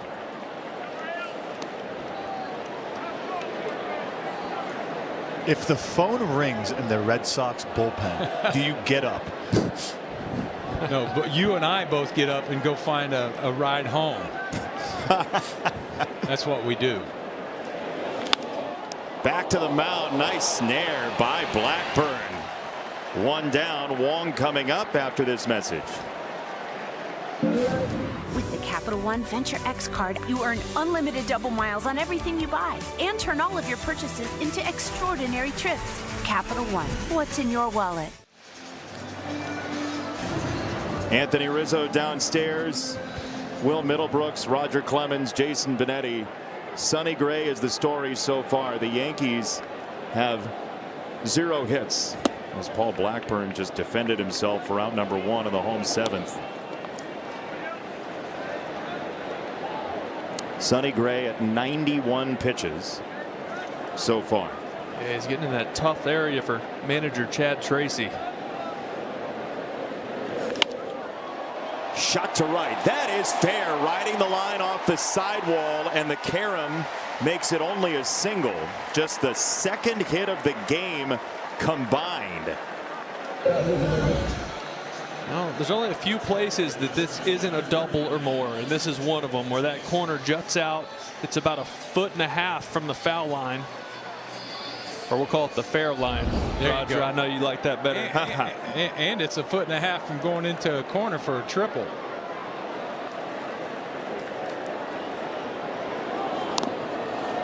And shows a bunt and fouls it away. I've seen some right fielders go into that corner and never come out. Yeah, one of the best right fielders I played with was Shane Victorino here, and he would go down in that corner and he would just stick his foot against the bottom of the fence and play the ball just in case it shot around it like a hockey rink. He could stop it with his foot. Man, as a hitter though, the slug down the line, you need the slug down the lines, and when you don't get that, that's tough. Turn from Volpe is a double play. 4-6-3 Caballero to Volpe. Let's see if the Red Sox want to challenge here. Looks like they got him. It will be 2. Sonny Gray back to the hill next.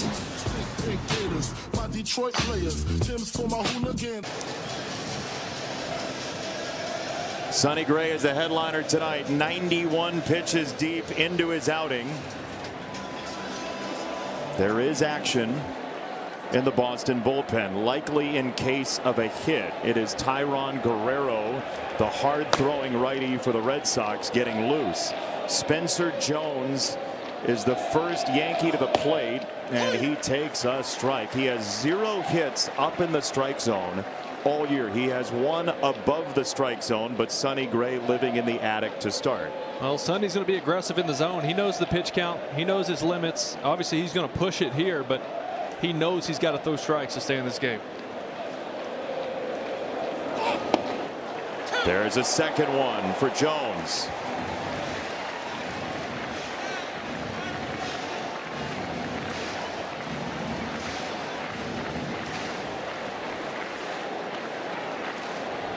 That matches his season high right there. Check swing. He didn't go. Sonny Gray nearly had his 2000th career strikeout.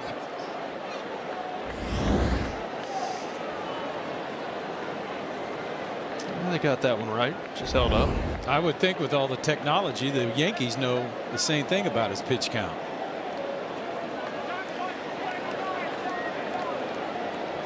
One, two. Swing and a miss.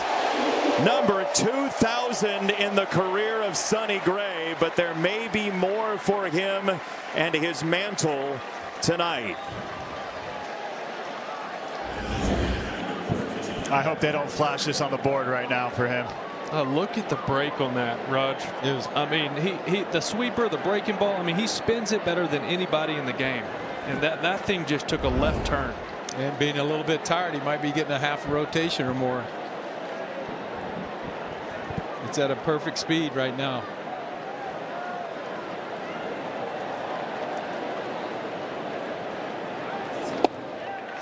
Twice he's gone 3-2 to Rosario tonight. Of all the Yankee players, Rosario has seen the full menu from Sonny Gray tonight.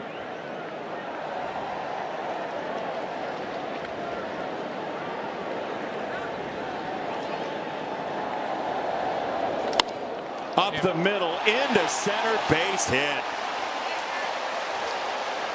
The first hit for the Yankees with 1 out in the 8th. Mastery from Sonny Gray, but not history. What do you do now? Yeah, they're going to go get him. What a tremendous outing.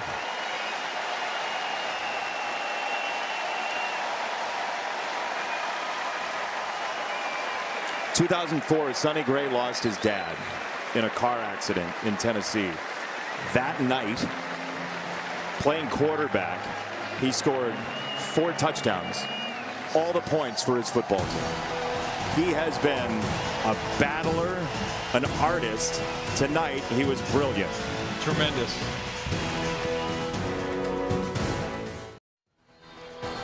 Sunday Night Baseball on NBC, presented by Capital One. Roger, you see the strain on the face of Sonny Gray, and he gave it everything tonight. It doesn't get easier as you get older, but boy, was he spot on. First pitch strikes and repeating your delivery.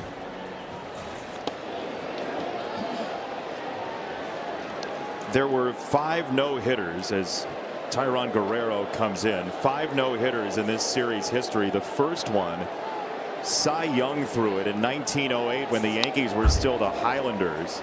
He was 41 when he threw the first no-hitter in this series. And Sonny Gray, 5 years short of that, came 5 outs away. His longest no-hit bid of his illustrious major league career. Now the game on the line, tying run at the plate, and it's 1-2 on Cabrera, who's 0 for 2 in his season debut in the majors.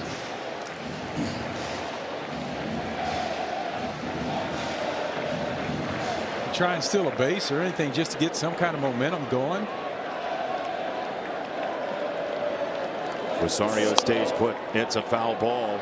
The Yankees, to your point, Roger, that has gotten them untracked a lot this year. They're 3rd in the majors in stolen bases.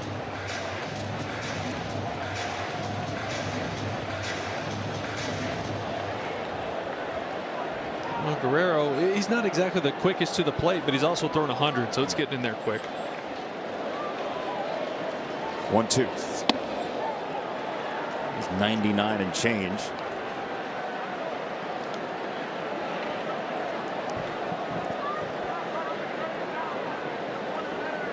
Austin Wells, the catcher, is next. The Yankees have a 3-man bench, including Paul Goldschmidt, who is available. Ground ball right at second base. Siegler, Chang couldn't get it out of his hand, and the inning continues. Little hiccup on the turn from short. 2 down. A little bit. Even if Chang gets this out clean, it's going to be real close with the way that Cabrera gets down the line. But you see that just transition, right? Couldn't get it out of the glove. Took just a little too long.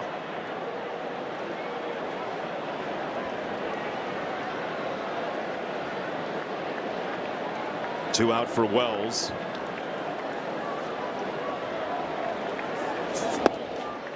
Strike 1. Looked like he wanted to challenge that. He decided against it. He started to.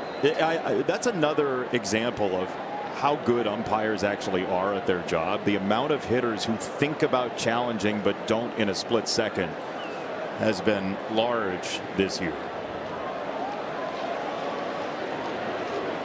0-1 to Wells. Here's how close Wells came to challenging. Yeah. I thought I saw that.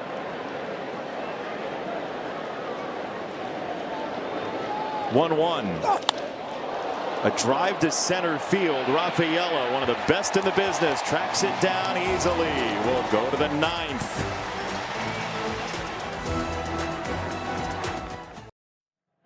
Capital One cardholders can get access to exclusive VIP packages to MLB All-Star Week on Capital One Entertainment.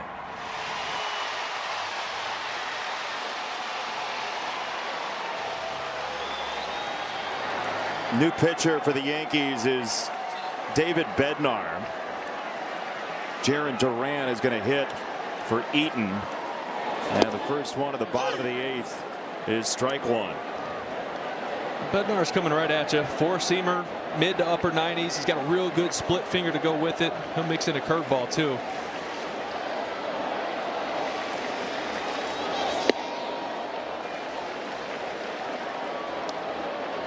Former Pirates closer trying to keep the score right here.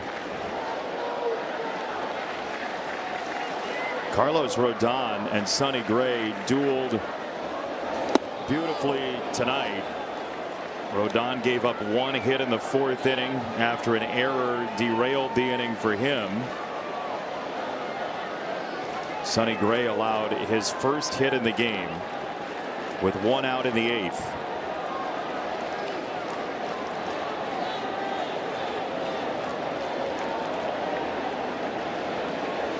1-2. Is Bednar a guy you've worked with a little bit? A good fastball. He's got a good splitter. I don't know if this is a guy you've had a chance to be around. I haven't been around him a lot. A lot of the guys passed it along.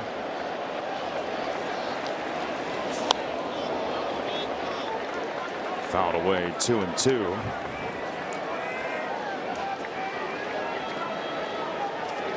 Go all in on game nights with MLB Plus. Stream MLB Network 24/7 and select out-of-market games every week. Plus live radio broadcasts of every game, game day 3D, big inning, and minor league action. MLB.com/MLB Plus.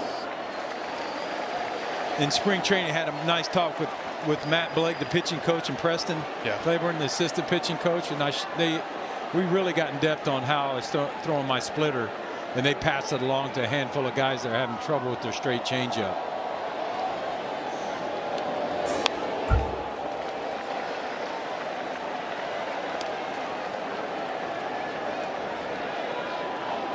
Bednar gets so much swing out of the zone with how lively his stuff is.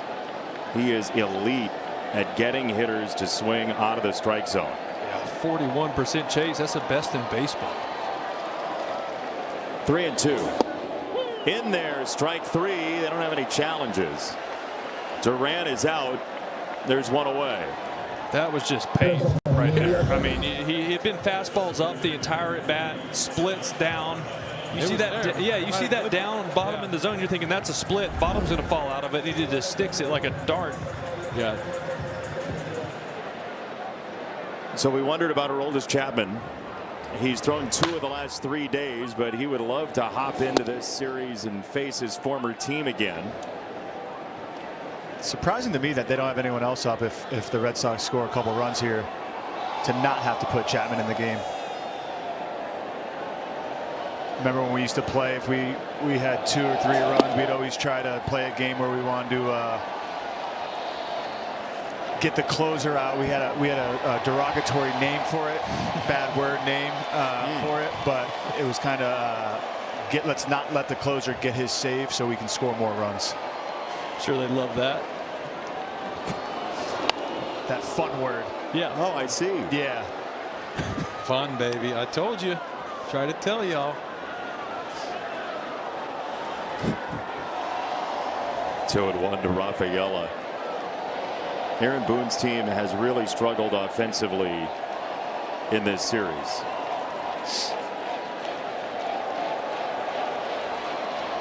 Five total runs. That's a nasty splitter from Bednar, Roger. That's nasty on your thumbs if you're a catcher.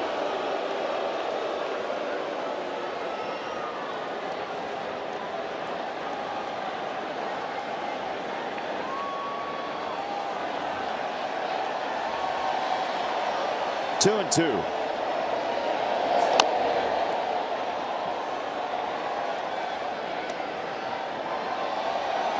This is something Rafaela has been improving at over the last couple seasons.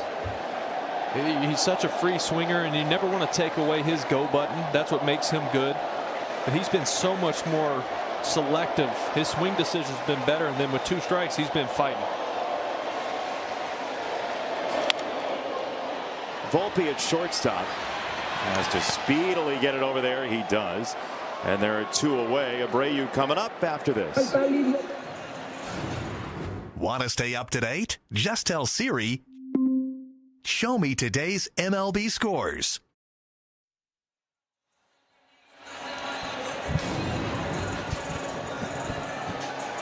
Sonny Gray's 7 1/3 no-hit bid tonight ended on a single by Ahmed Rosario of the Yankees. The Red Sox looking for their first 4-game sweep since last year as they try to hop back into this playoff race.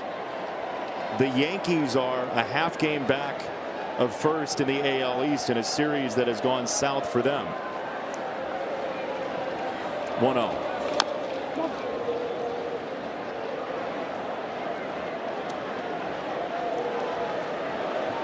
Yeah, with the way the Sox are playing in this series, it makes those 2 losses they had in Colorado just that much more sour, right? You're up 2-0. Chapman comes in, gives it up, which he hadn't done in a long time. Then you're up 6-3 in the 7th. You give it up. Well, you're around this team all the time, covering them. I mean, this is what they've been hoping for, a little spark like this, right? I mean, they still believe they're in it. You hear this group saying, we believe we're going to get hot. We're going to get hot. This could be, if they finish this off, this could be a huge turning point for them in this year. So many times through the Red Sox seasons and through the years, it's a Yankee series that sometimes is that spark. 11 quality starts. That'll do it. That will do it in a heartbeat. 11 quality starts, guys, and catching the ball, playing some D. Well, what's crazy is with those coming into today, with those 10 quality starts in a row, they were only 6-4 in that. You know, a couple bad losses late.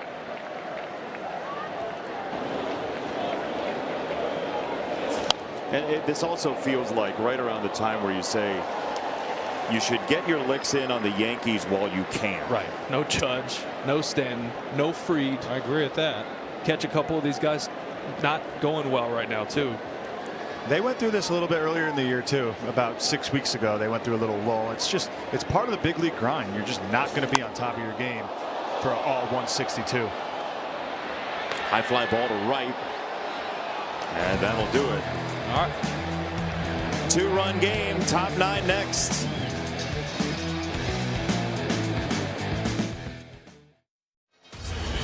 Star Spangled Sunday here on NBC, NBCSN, and Peacock. Starts at 12 p.m. Eastern Time. The Atlanta Braves against the New York Mets kicks off our coverage. Every team in Major League Baseball playing on our networks. Sunday Night Baseball presented by Capital One as the Padres and Dodgers at 7 p.m. Eastern. And Aroldis Chapman, who's played for a number of those clubs on that list, will try to close out a sweep for the Red Sox. It's his 3rd appearance in 4 days for Boston. He had a marvelous start to the year, gave up a game in Colorado that ended on a Jake McCarthy triple. That was sort of shocking to Boston's system. And here it's a leadoff base knock for Caballero from the 9 spot for New York. Yeah, and now here comes the top of the lineup. Obviously Volpe in there for Jazz, but then you got Ben Rice, Dominguez, Bellinger. This is not going to be an easy one with just a 2-run lead.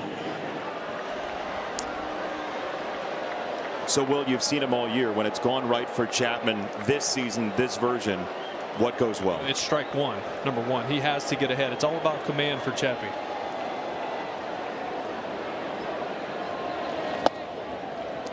Well, I was going to say, if you're a New York Yankee hitter right now, you want to put your seatbelt on. But I also know that, who was it, Cody Bellinger, stretched him out 12, 13, 14 pitches the other day. 2-0. Yeah, he's dealt with a hamstring for over a month now. And there was a stretch there where he threw 3 times in about 2 or 3 weeks. The Sox, they were either losing games or were way ahead in games where they didn't really have to use them much, so it allowed them to heal up somewhat. Just foul wide of third, 2-1. But yesterday was really the first time that he looked like himself again. There were 3 or 4 outings in there where he looked human, and you're not accustomed to seeing him look like that, where he's walking guys. The velo was around 94, 95, and then yesterday you saw him up 98 to 100 again. Well, I can see why, because he's probably a half a foot longer when he separates from that rubber. Watch his stride length in his shoulders, the way his shoulders open up. Caballero's got an easy stolen base. It's his 19th already, and the Yankees have a runner in scoring position for the first time tonight. You kind of question what's the point in that, right? You're down 2. If you get thrown out, that's a big out. Unless they have a read on Chapman. Sometimes with these closers, they don't really worry about hiding their grips in their gloves, and a lot of times you can get out there and maybe try to pick something.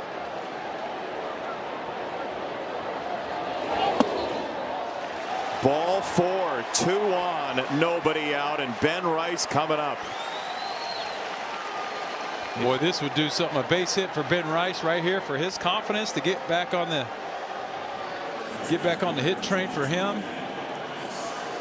And he can turn around a fastball with the best of them in Major League Baseball. 12 home runs on the fastball this year. Yeah, and I don't know if anybody noticed, but as soon as Caballero got to second base, I think that's why he got there, was to try to look at his grip in his glove. You can see him putting his arm out there. He sees something.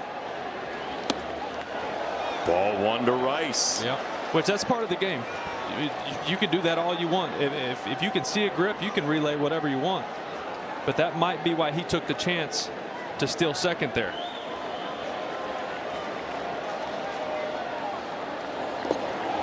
In the dirt, 2-0. There you go. He's putting his right hand out for fastball and his left hand out for off speed. He's nailed it every time. That's what Wilson's going to go tell him, is, hey, you got to try to hide it. They're picking you from second base. How about that? Great catch, Will. Well, it was just that's the only reason trying to steal second base right there made any sense. You get thrown out. I mean, now the tying run is gone, right? It's just he knew he could get the bag. He's slower to the plate, but he knew if he could get there, he could give these hitters an advantage. Here he is before the last pitch. It's big time in playoff baseball. If you can get a closer and stretch him out one of those games, stretch him out a little longer than he wants to, and then you got to bring him back in the very next night. I still think there's something to that. 20 pitches yesterday. There goes the arm again. 2-0. That's ball 3. Yeah, I feel like you got to get somebody challenges, up. right? No challenges? Nope. There's your arm. Your right arm fastball. Well, I think somebody's got to get up down there. Try to hold on to this thing. 3-0. In there.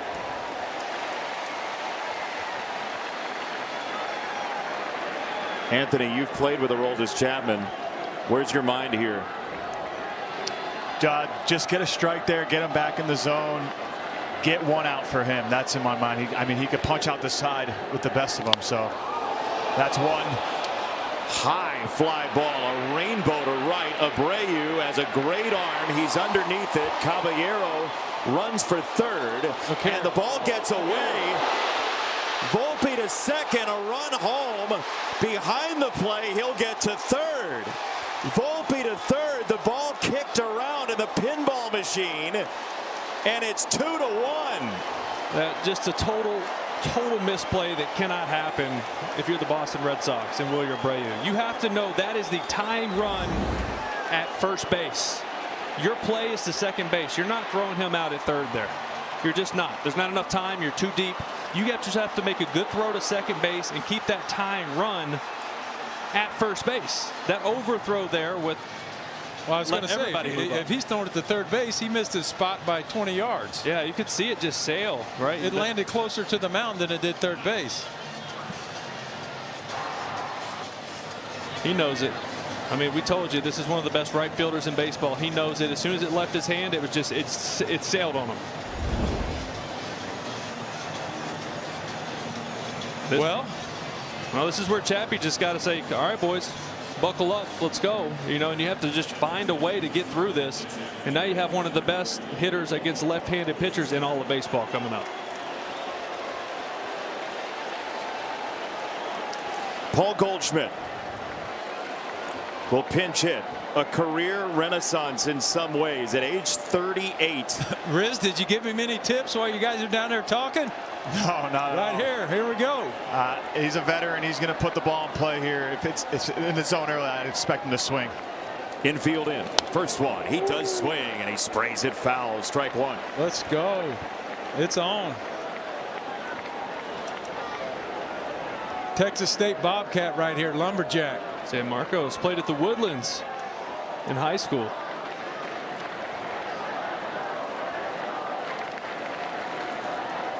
Oh, 1. 0-2. A sinker with some extra zest at 100. It's what I love about Chappie, man. He just challenges you with 100. He's been doing it for years.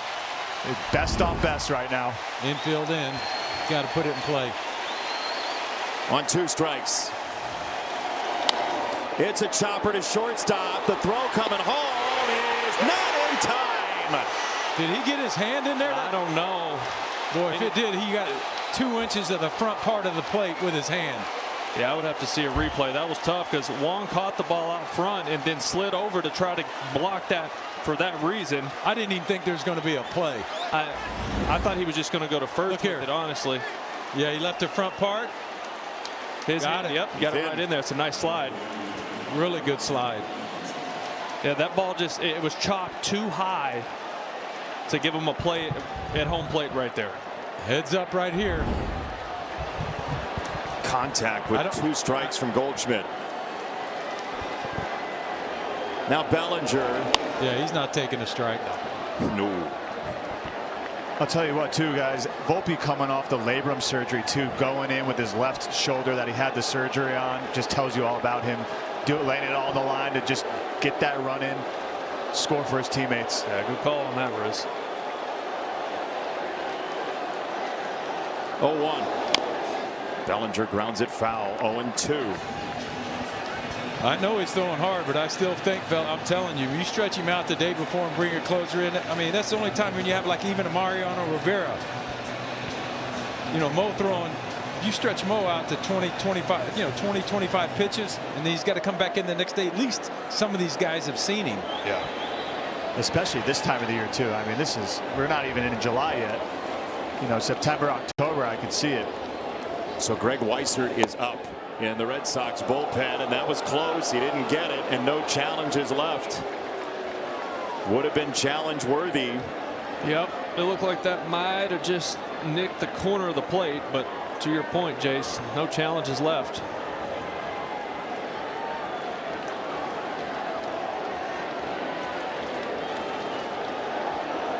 One-two from Chapman. Strike 3. 2 down. Well, don't make him angrier. That's just gas. Yeah, 2-seamer at 100. Look where this is. Just bottom rail as low as you can get on the strike zone. Not touching that. They're going to hit for Spencer Jones. It looks like they have Max Schumann on the bench, and the reserve catcher Sanchez. Will be Schumann who grabs a bat.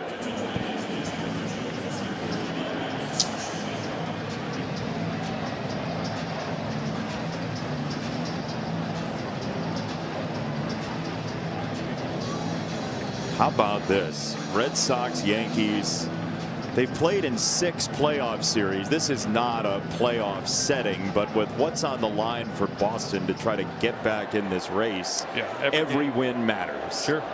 You know, and 3 of their last 7 games have kind of been like this, where you have the game somewhat in control late. Riz, he going to ambush right here? I mean, you're taught to off the bench as a pinch hitter to ambush. I absolutely think he's swinging right here. He is. They left the yard yesterday to left center, so you can see the pop that's in there. You know what's coming with Chappie. He's throwing the heater. When guys take big swings like that, he will start going to his off-speed stuff. But I mean, he throws 100. He's done it forever. One's just short of it. 1 ball, 1 strike on Schumann, who just had, as you said, his first Yankee home run.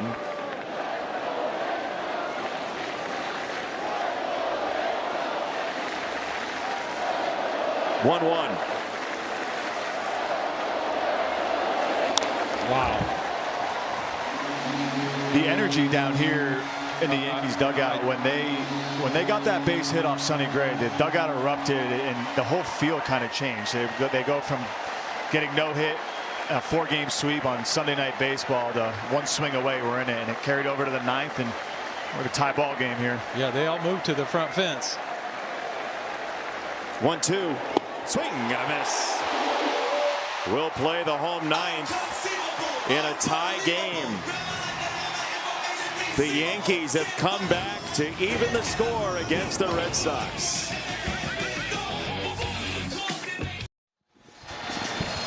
We didn't expect necessarily a bottom of the 9th inning, but that's what we have. The Yankees have come back, paying off the Abreu error And David Bednar, the closer, remains on.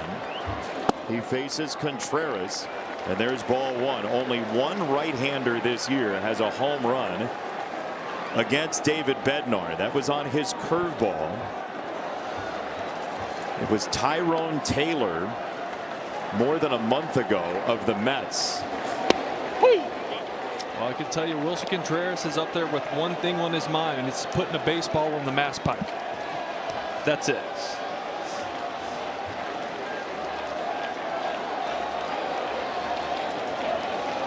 One to Contreras. Ooh, took a big hack and fouled it away. 1-2. With all the talk of Sonny Gray's masterful performance, the first hit allowed in the 8th inning, the Red Sox only have 2 hits themselves, as the Yankees have completely changed their outfield. You see it there with Bellinger moving to right. Well, this is kind of what Booney told us before the game. You know, not having a certain infielder out there, or obviously not having Grisham, changes everything. But with Jazz coming out of the game, it puts them in a vulnerable spot where now they have Rosario in left, who is an infielder for the most part in his career. They've also lost the designated hitter. The Goldschmidt spot is now the pitcher's spot, as you see Rosario, not only an outfielder here tonight, but dealing with the Green Monster as well. And they only have one more guy on their bench, and Alex Sanchez.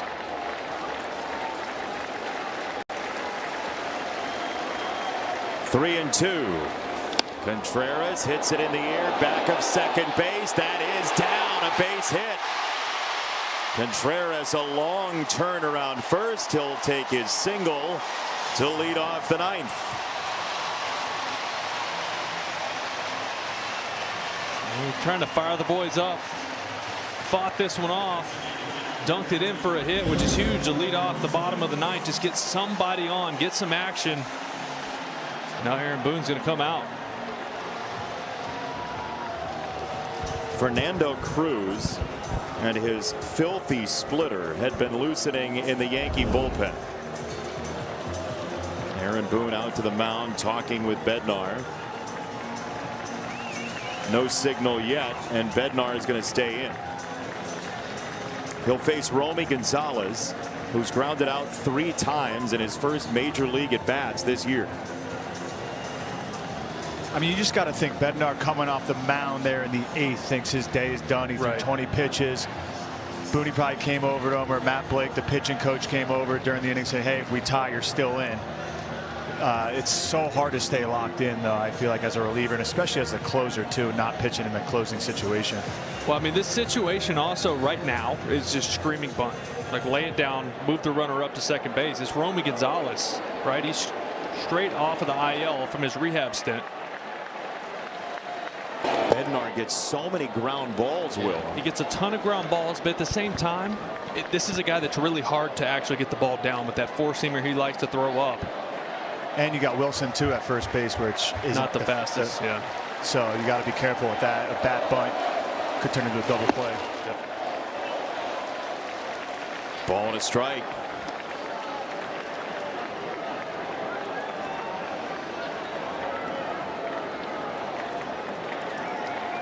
Durbin is next.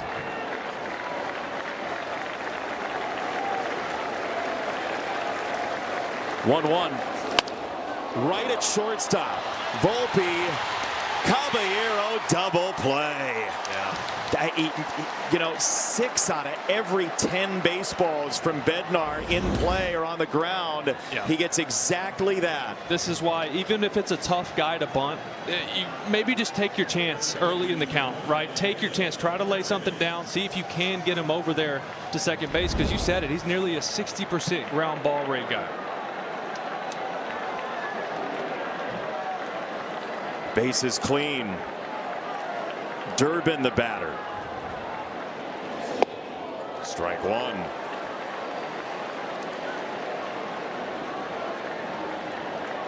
Roger, if you're Bednar there, you got to be happy they don't try to move the runner over. So happy, because you got to feel the baseball. They're going to force you to come off the mound and field a baseball and make a play.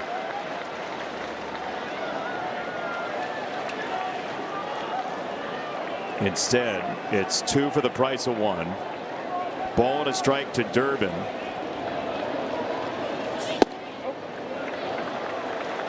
They got a challenge left. Catcher challenging the previous pitch.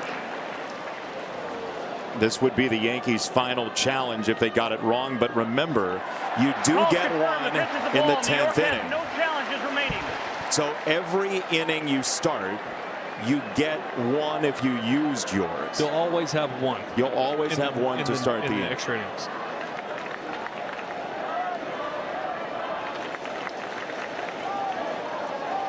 Two and one to Durbin. Oh, right in front of the plate. What a play by Wells. Big time. Man, oh man. Barehanded that ball with some spin on it. Look here. Wow. Exceptional effort. 10th inning next. This was 2-0 Boston until the 9th inning, but a leadoff single from Jose Caballero against Aroldis Chapman started the festivities. Then a stolen base led to some signs being exchanged. Abreu's throw on that ball, though, created the issue on a fly ball to right field. And then the runner to third, Anthony Volpe. And the Boston Red Sox saw their lead evaporate. You know, Goldschmidt did everything he needed to, but the error by Abreu was the massive play in that situation. And now Justin Slayton is on for the Red Sox. Max Schumann is the runner at second base. Slayton's got power stuff. Cutter in the mid-90s, four-seamer in the upper 90s. He'll mix in a sweeper also.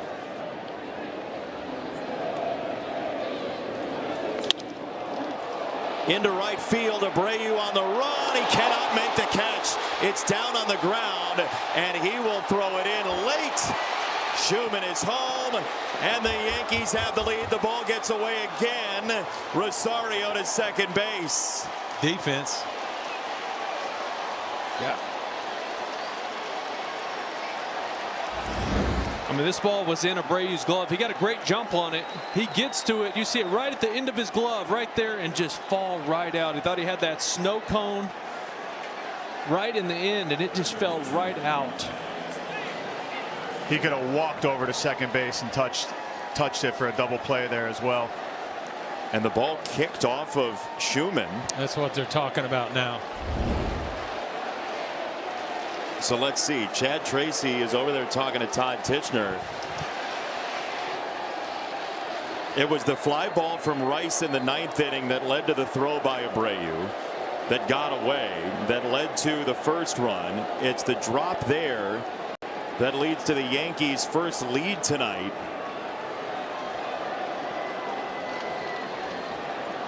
It is a base hit officially for Rosario, and with the bunt coming, it's a major crash from Contreras, who was right in front of home plate. Yeah, Riz was actually one of the best at doing this. He was not scared to get in there, because in this situation you want to bunt the ball to third base. You want the third baseman to field it so that runner can move up. If first baseman gets it, he can make a play on you at third.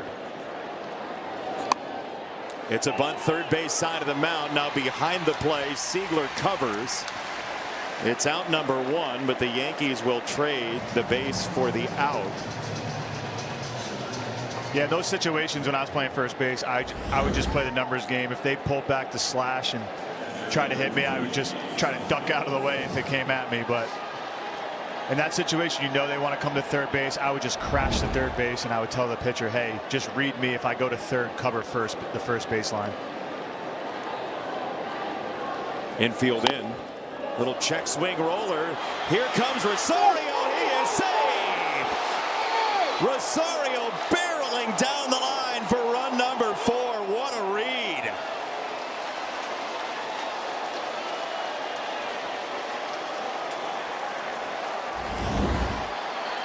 Yeah, the Sox are saying they want to look at this. Just a fastball up in the zone. Safe call at home plate.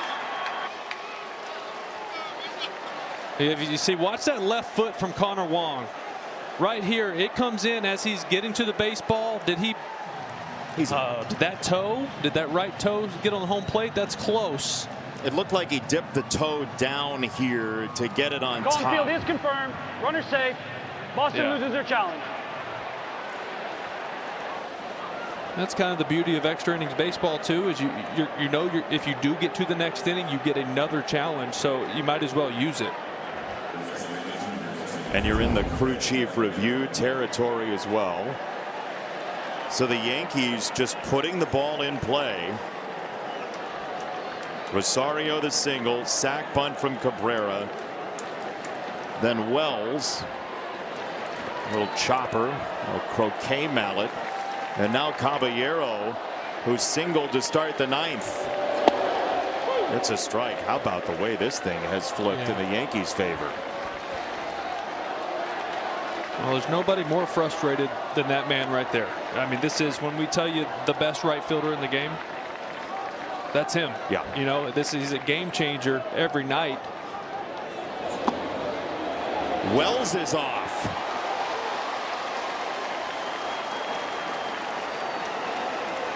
So the last 2 innings, it has been gentlemen, start your engines for New York. Yeah, a lot of these bullpen arms that come in for the Sox they like to go their full leg lift. They're not going to slide step much, and you're really not expecting Wells to be on the run there. Let's be honest. It's his first stolen base this year.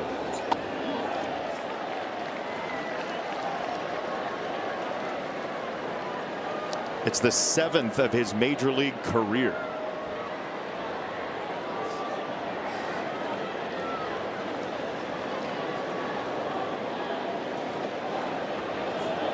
Two and one. Off the plate, 3 balls and a strike on Caballero. What a resilient effort by the Yankees tonight. Yeah, remember when Sonny Gray had that no-hitter going? Wow, it feels like a day ago. 3-1. Check swing foul, 3-2. The Red Sox in the home 10th will have 7, 8, and 9 coming up. Then the top of the order and Duran.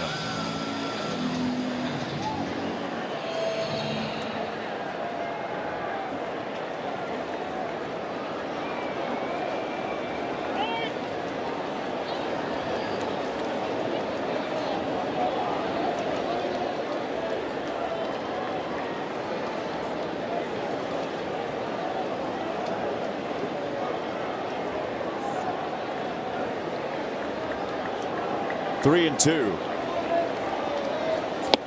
Oh, he was just trying to protect himself. Strike 3. Caballero's down.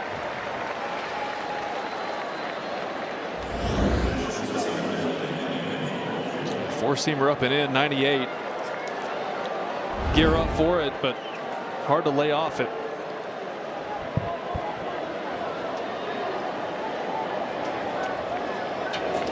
Roger, you've created a reaction or two like that over the course of your life. Well, I tell you what, I'm still thinking about Chapman and that bat yesterday with Cody Bellinger. 12 pitch at bat. Yeah, when it first happened, I said to myself, I knew I was doing the game with you guys, and I was just wondering if he got in the game, would it be a factor?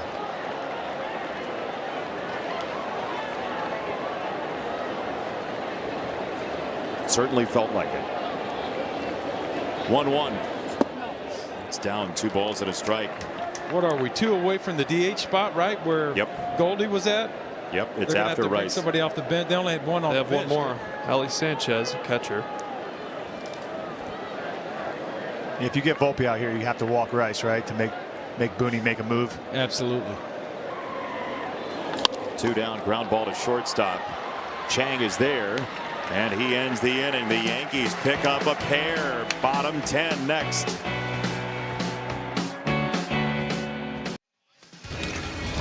Play the game presented by TikTok. Wilyer Abreu is a phenomenal right fielder, but tonight on this Ben Rice ball to right field in the 9th inning, he threw it away. It just rolled all the way downhill to the backstop, allowing the first run and a runner to advance to third. Then on this from Rosario, he had it in his glove, couldn't put it away. That's a tougher play, certainly, but it led to a 2-run 10th inning for New York as well, and his partner in crime, Cedon Rafaela, consoling him as they walk off the field.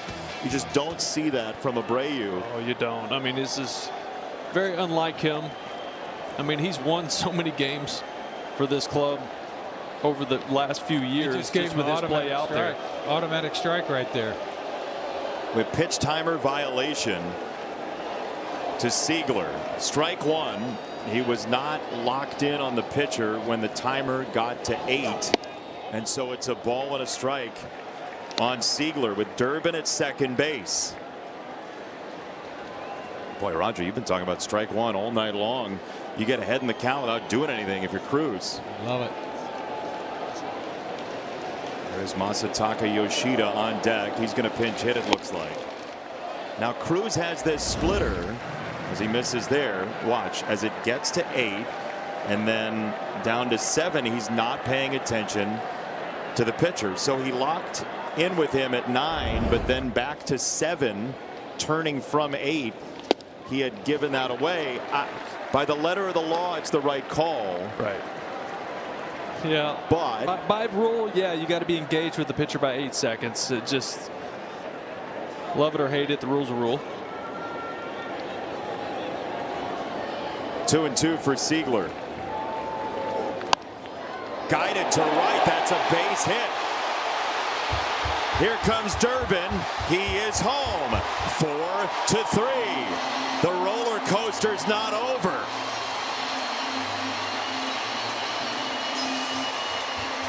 Well, he went up there looking for that split. He took a fastball for a strike. Didn't even really flinch at it. And that made me think he was looking for the splitter. He got one there down below the zone. Smoked it over in the 4-hole. Looks like Andrew Monasterio is going to come on and run for Seigler. That's a big swing to keep him in it. So Monasterio will pinch run. Masataka Yoshida will pinch hit. Chad Tracy emptying the bench. He's got only Narvaez left, the reserve catcher. Talk to me. Steal a base, then bunt? What are we doing? I mean, third baseman's back, too. It's almost just forcing him to. Yoshida rips it to right field. Monasterio on his way to third. Slide from Bellinger to keep it in front. Play at second, not in time.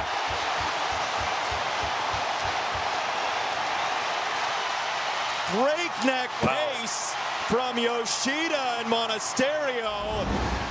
Second and third, nobody out. He said, Rocket, bunt. I'm not bunting. I'll tell you what, Massa, it was sparingly. He wasn't getting a lot of playing time early in the season. He was coming off the bench, but he's one of those guys who can sit for days at a time and just roll out of bed and hit. Bats of ball skills through the roof. Big swing there. He has always torched the Yankees for years now. Scare Cole deep the other night, or the other day.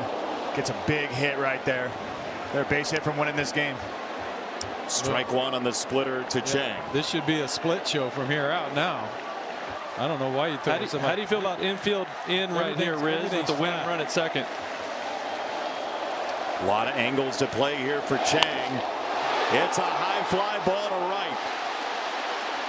Bellinger is underneath. He loads up a throw to third. It is not going to get there. We are tied at 4. Wow. This has turned into a heck of a ball game, hasn't it, boys? What an adventure, yeah.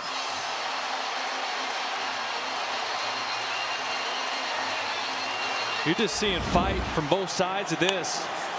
There was hardly any offense at all for this game, most of this game, and now all of a sudden it's just turned into a heavyweight match, just back and forth. Cruz's stuff is just flat. I mean, he's got to go to that nasty split. Jarren Duran, ball one. That was Chang's second major league RBI ever. The feelings for the Yankees are coming out here at Fenway. I'll tell you what, the last thing you want to do, whether you're playing for the Yankees or anybody else, is wake these fans up. You're going to see them go to a 5-man. This place can get on top of you quick. 5-man infield. That's exactly what they're going to do.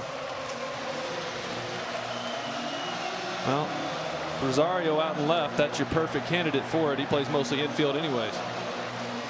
So, Anthony, you've been in these situations. What's Aaron Boone saying out there? What is the plan? He's just calming everyone down, getting the positioning right for the infielders. And at this point, you're just hoping for a ground ball or a punch out here. This is, you know, do or die right here. It's desperation mode, and hopefully get the punch out right here. Going to put Bellinger in left center. They're in a tough spot here as well because you got the top of the lineup up. You can't just walk Duran. Rafael is fast. You can't play for the double play. That's right. If you put him on, so yeah, Cedon's backs are against the wall. Cedon's got that clutch gene about him too. He's begging to get up there in this spot.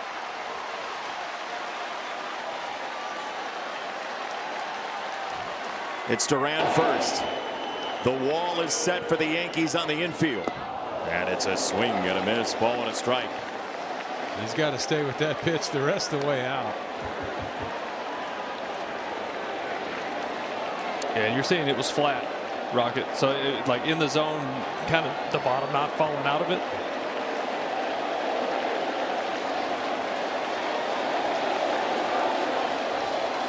One. Line to right, nobody home. The Red Sox somehow find a way against the Yankees.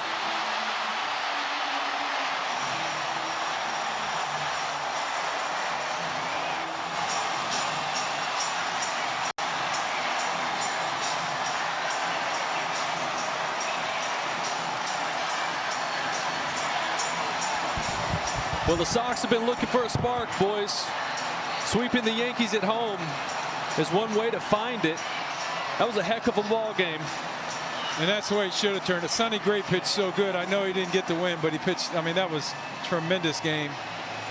Fun to watch. Like I said earlier, fun, boys. All night long. Yeah. Anytime you can show off that's mullet. Big, that's big for him. Game winner for him too. Hey, that's big for Duran. Hey, let me tell you what, confidence in this game, as you know, is paramount. Everything. Paramount, baby. And you know, and Duran's gone through some tough stretches here lately. He's looked better the last few games, but for him to come up in that spot and come through for the boys, you know that's got to feel really good. Confidence, baby. Wally's got a broom.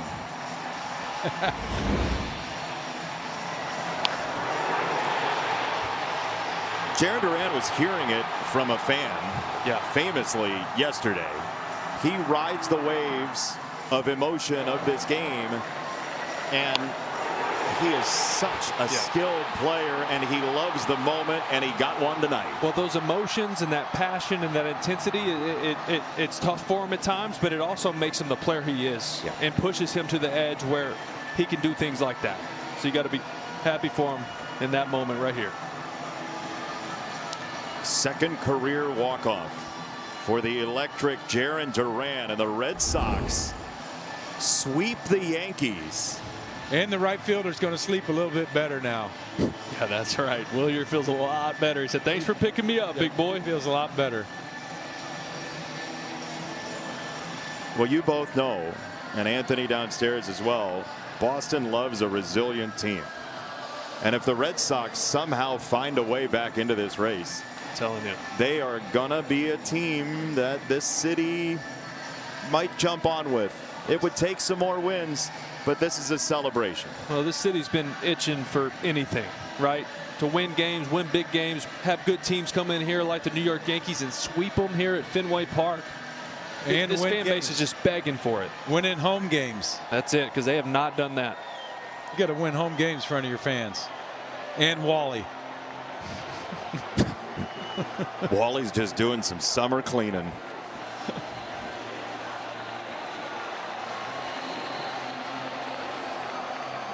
(5-4) Boston, the win. Anthony Rizzo with Jarren Duran, our hero tonight. Anthony. Jarren, 4-game sweep on Sunday Night Baseball. Take us through that at bat.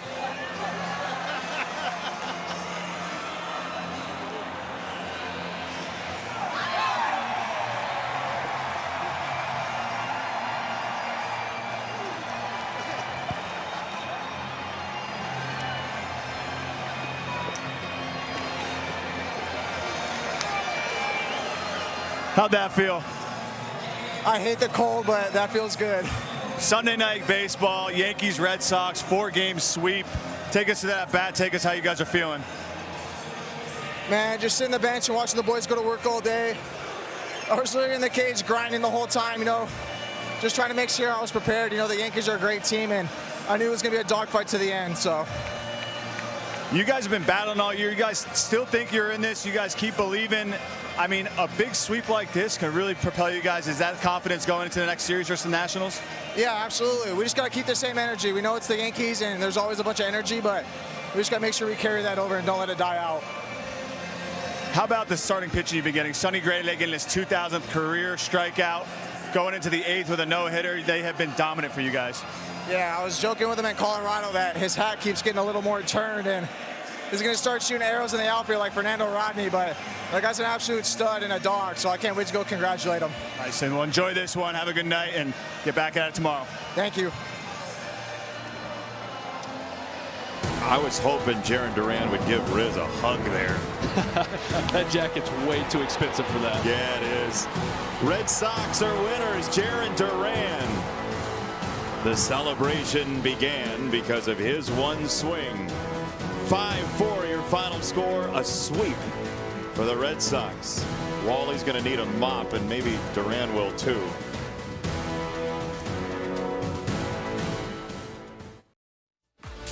Time for your Peacock picks of the week. First, the richer the life, the darker the secrets. Strung, the new psychological thriller from Blumhouse, is streaming now.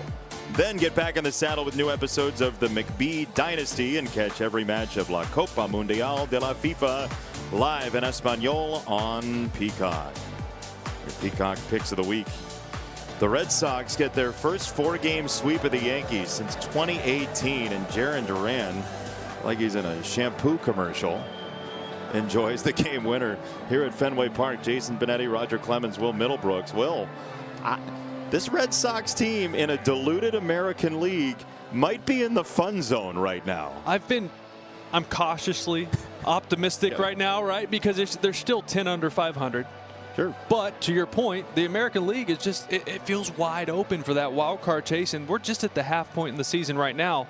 The thing is, if they want something to happen, they gotta stay hot right now because the trade deadline's coming. Jarren said the most important thing after the game in the interview with Riz.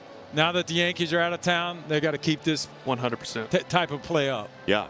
And that was the most important thing I heard. How about the Yankees? Where do they go from here? They got to get healthy, get their big boys back. So hopefully in a couple weeks, when I see you guys again, they'll have their lineup back intact and their defense back intact. Yeah, the Yankees could use Trent Grisham, who's coming back next week, very likely this coming week, and then Aaron Judge at some point down the line. Don't forget, next weekend, Star Spangled Sunday, July the 5th. It starts at 12 o'clock with our pre-show on NBC and Peacock. The Mets and Braves at 12:30 p.m. Eastern Time on NBC and Peacock as well, all the way down through Red Sox and Angels. Sunday leadoff, then Sunday Night Baseball. Padres and the World Series champion Los Angeles Dodgers. For our entire crew, for Matt Borzella, Ben Johnson, everybody down to the truck. For Bob Costas, for Anthony Rizzo, for Will Middlebrooks, for Roger Clemens, Jason Benetti saying farewell. You've been watching Sunday Night Baseball on NBC, presented by Capital One. Red Sox in 10 over the Yankees.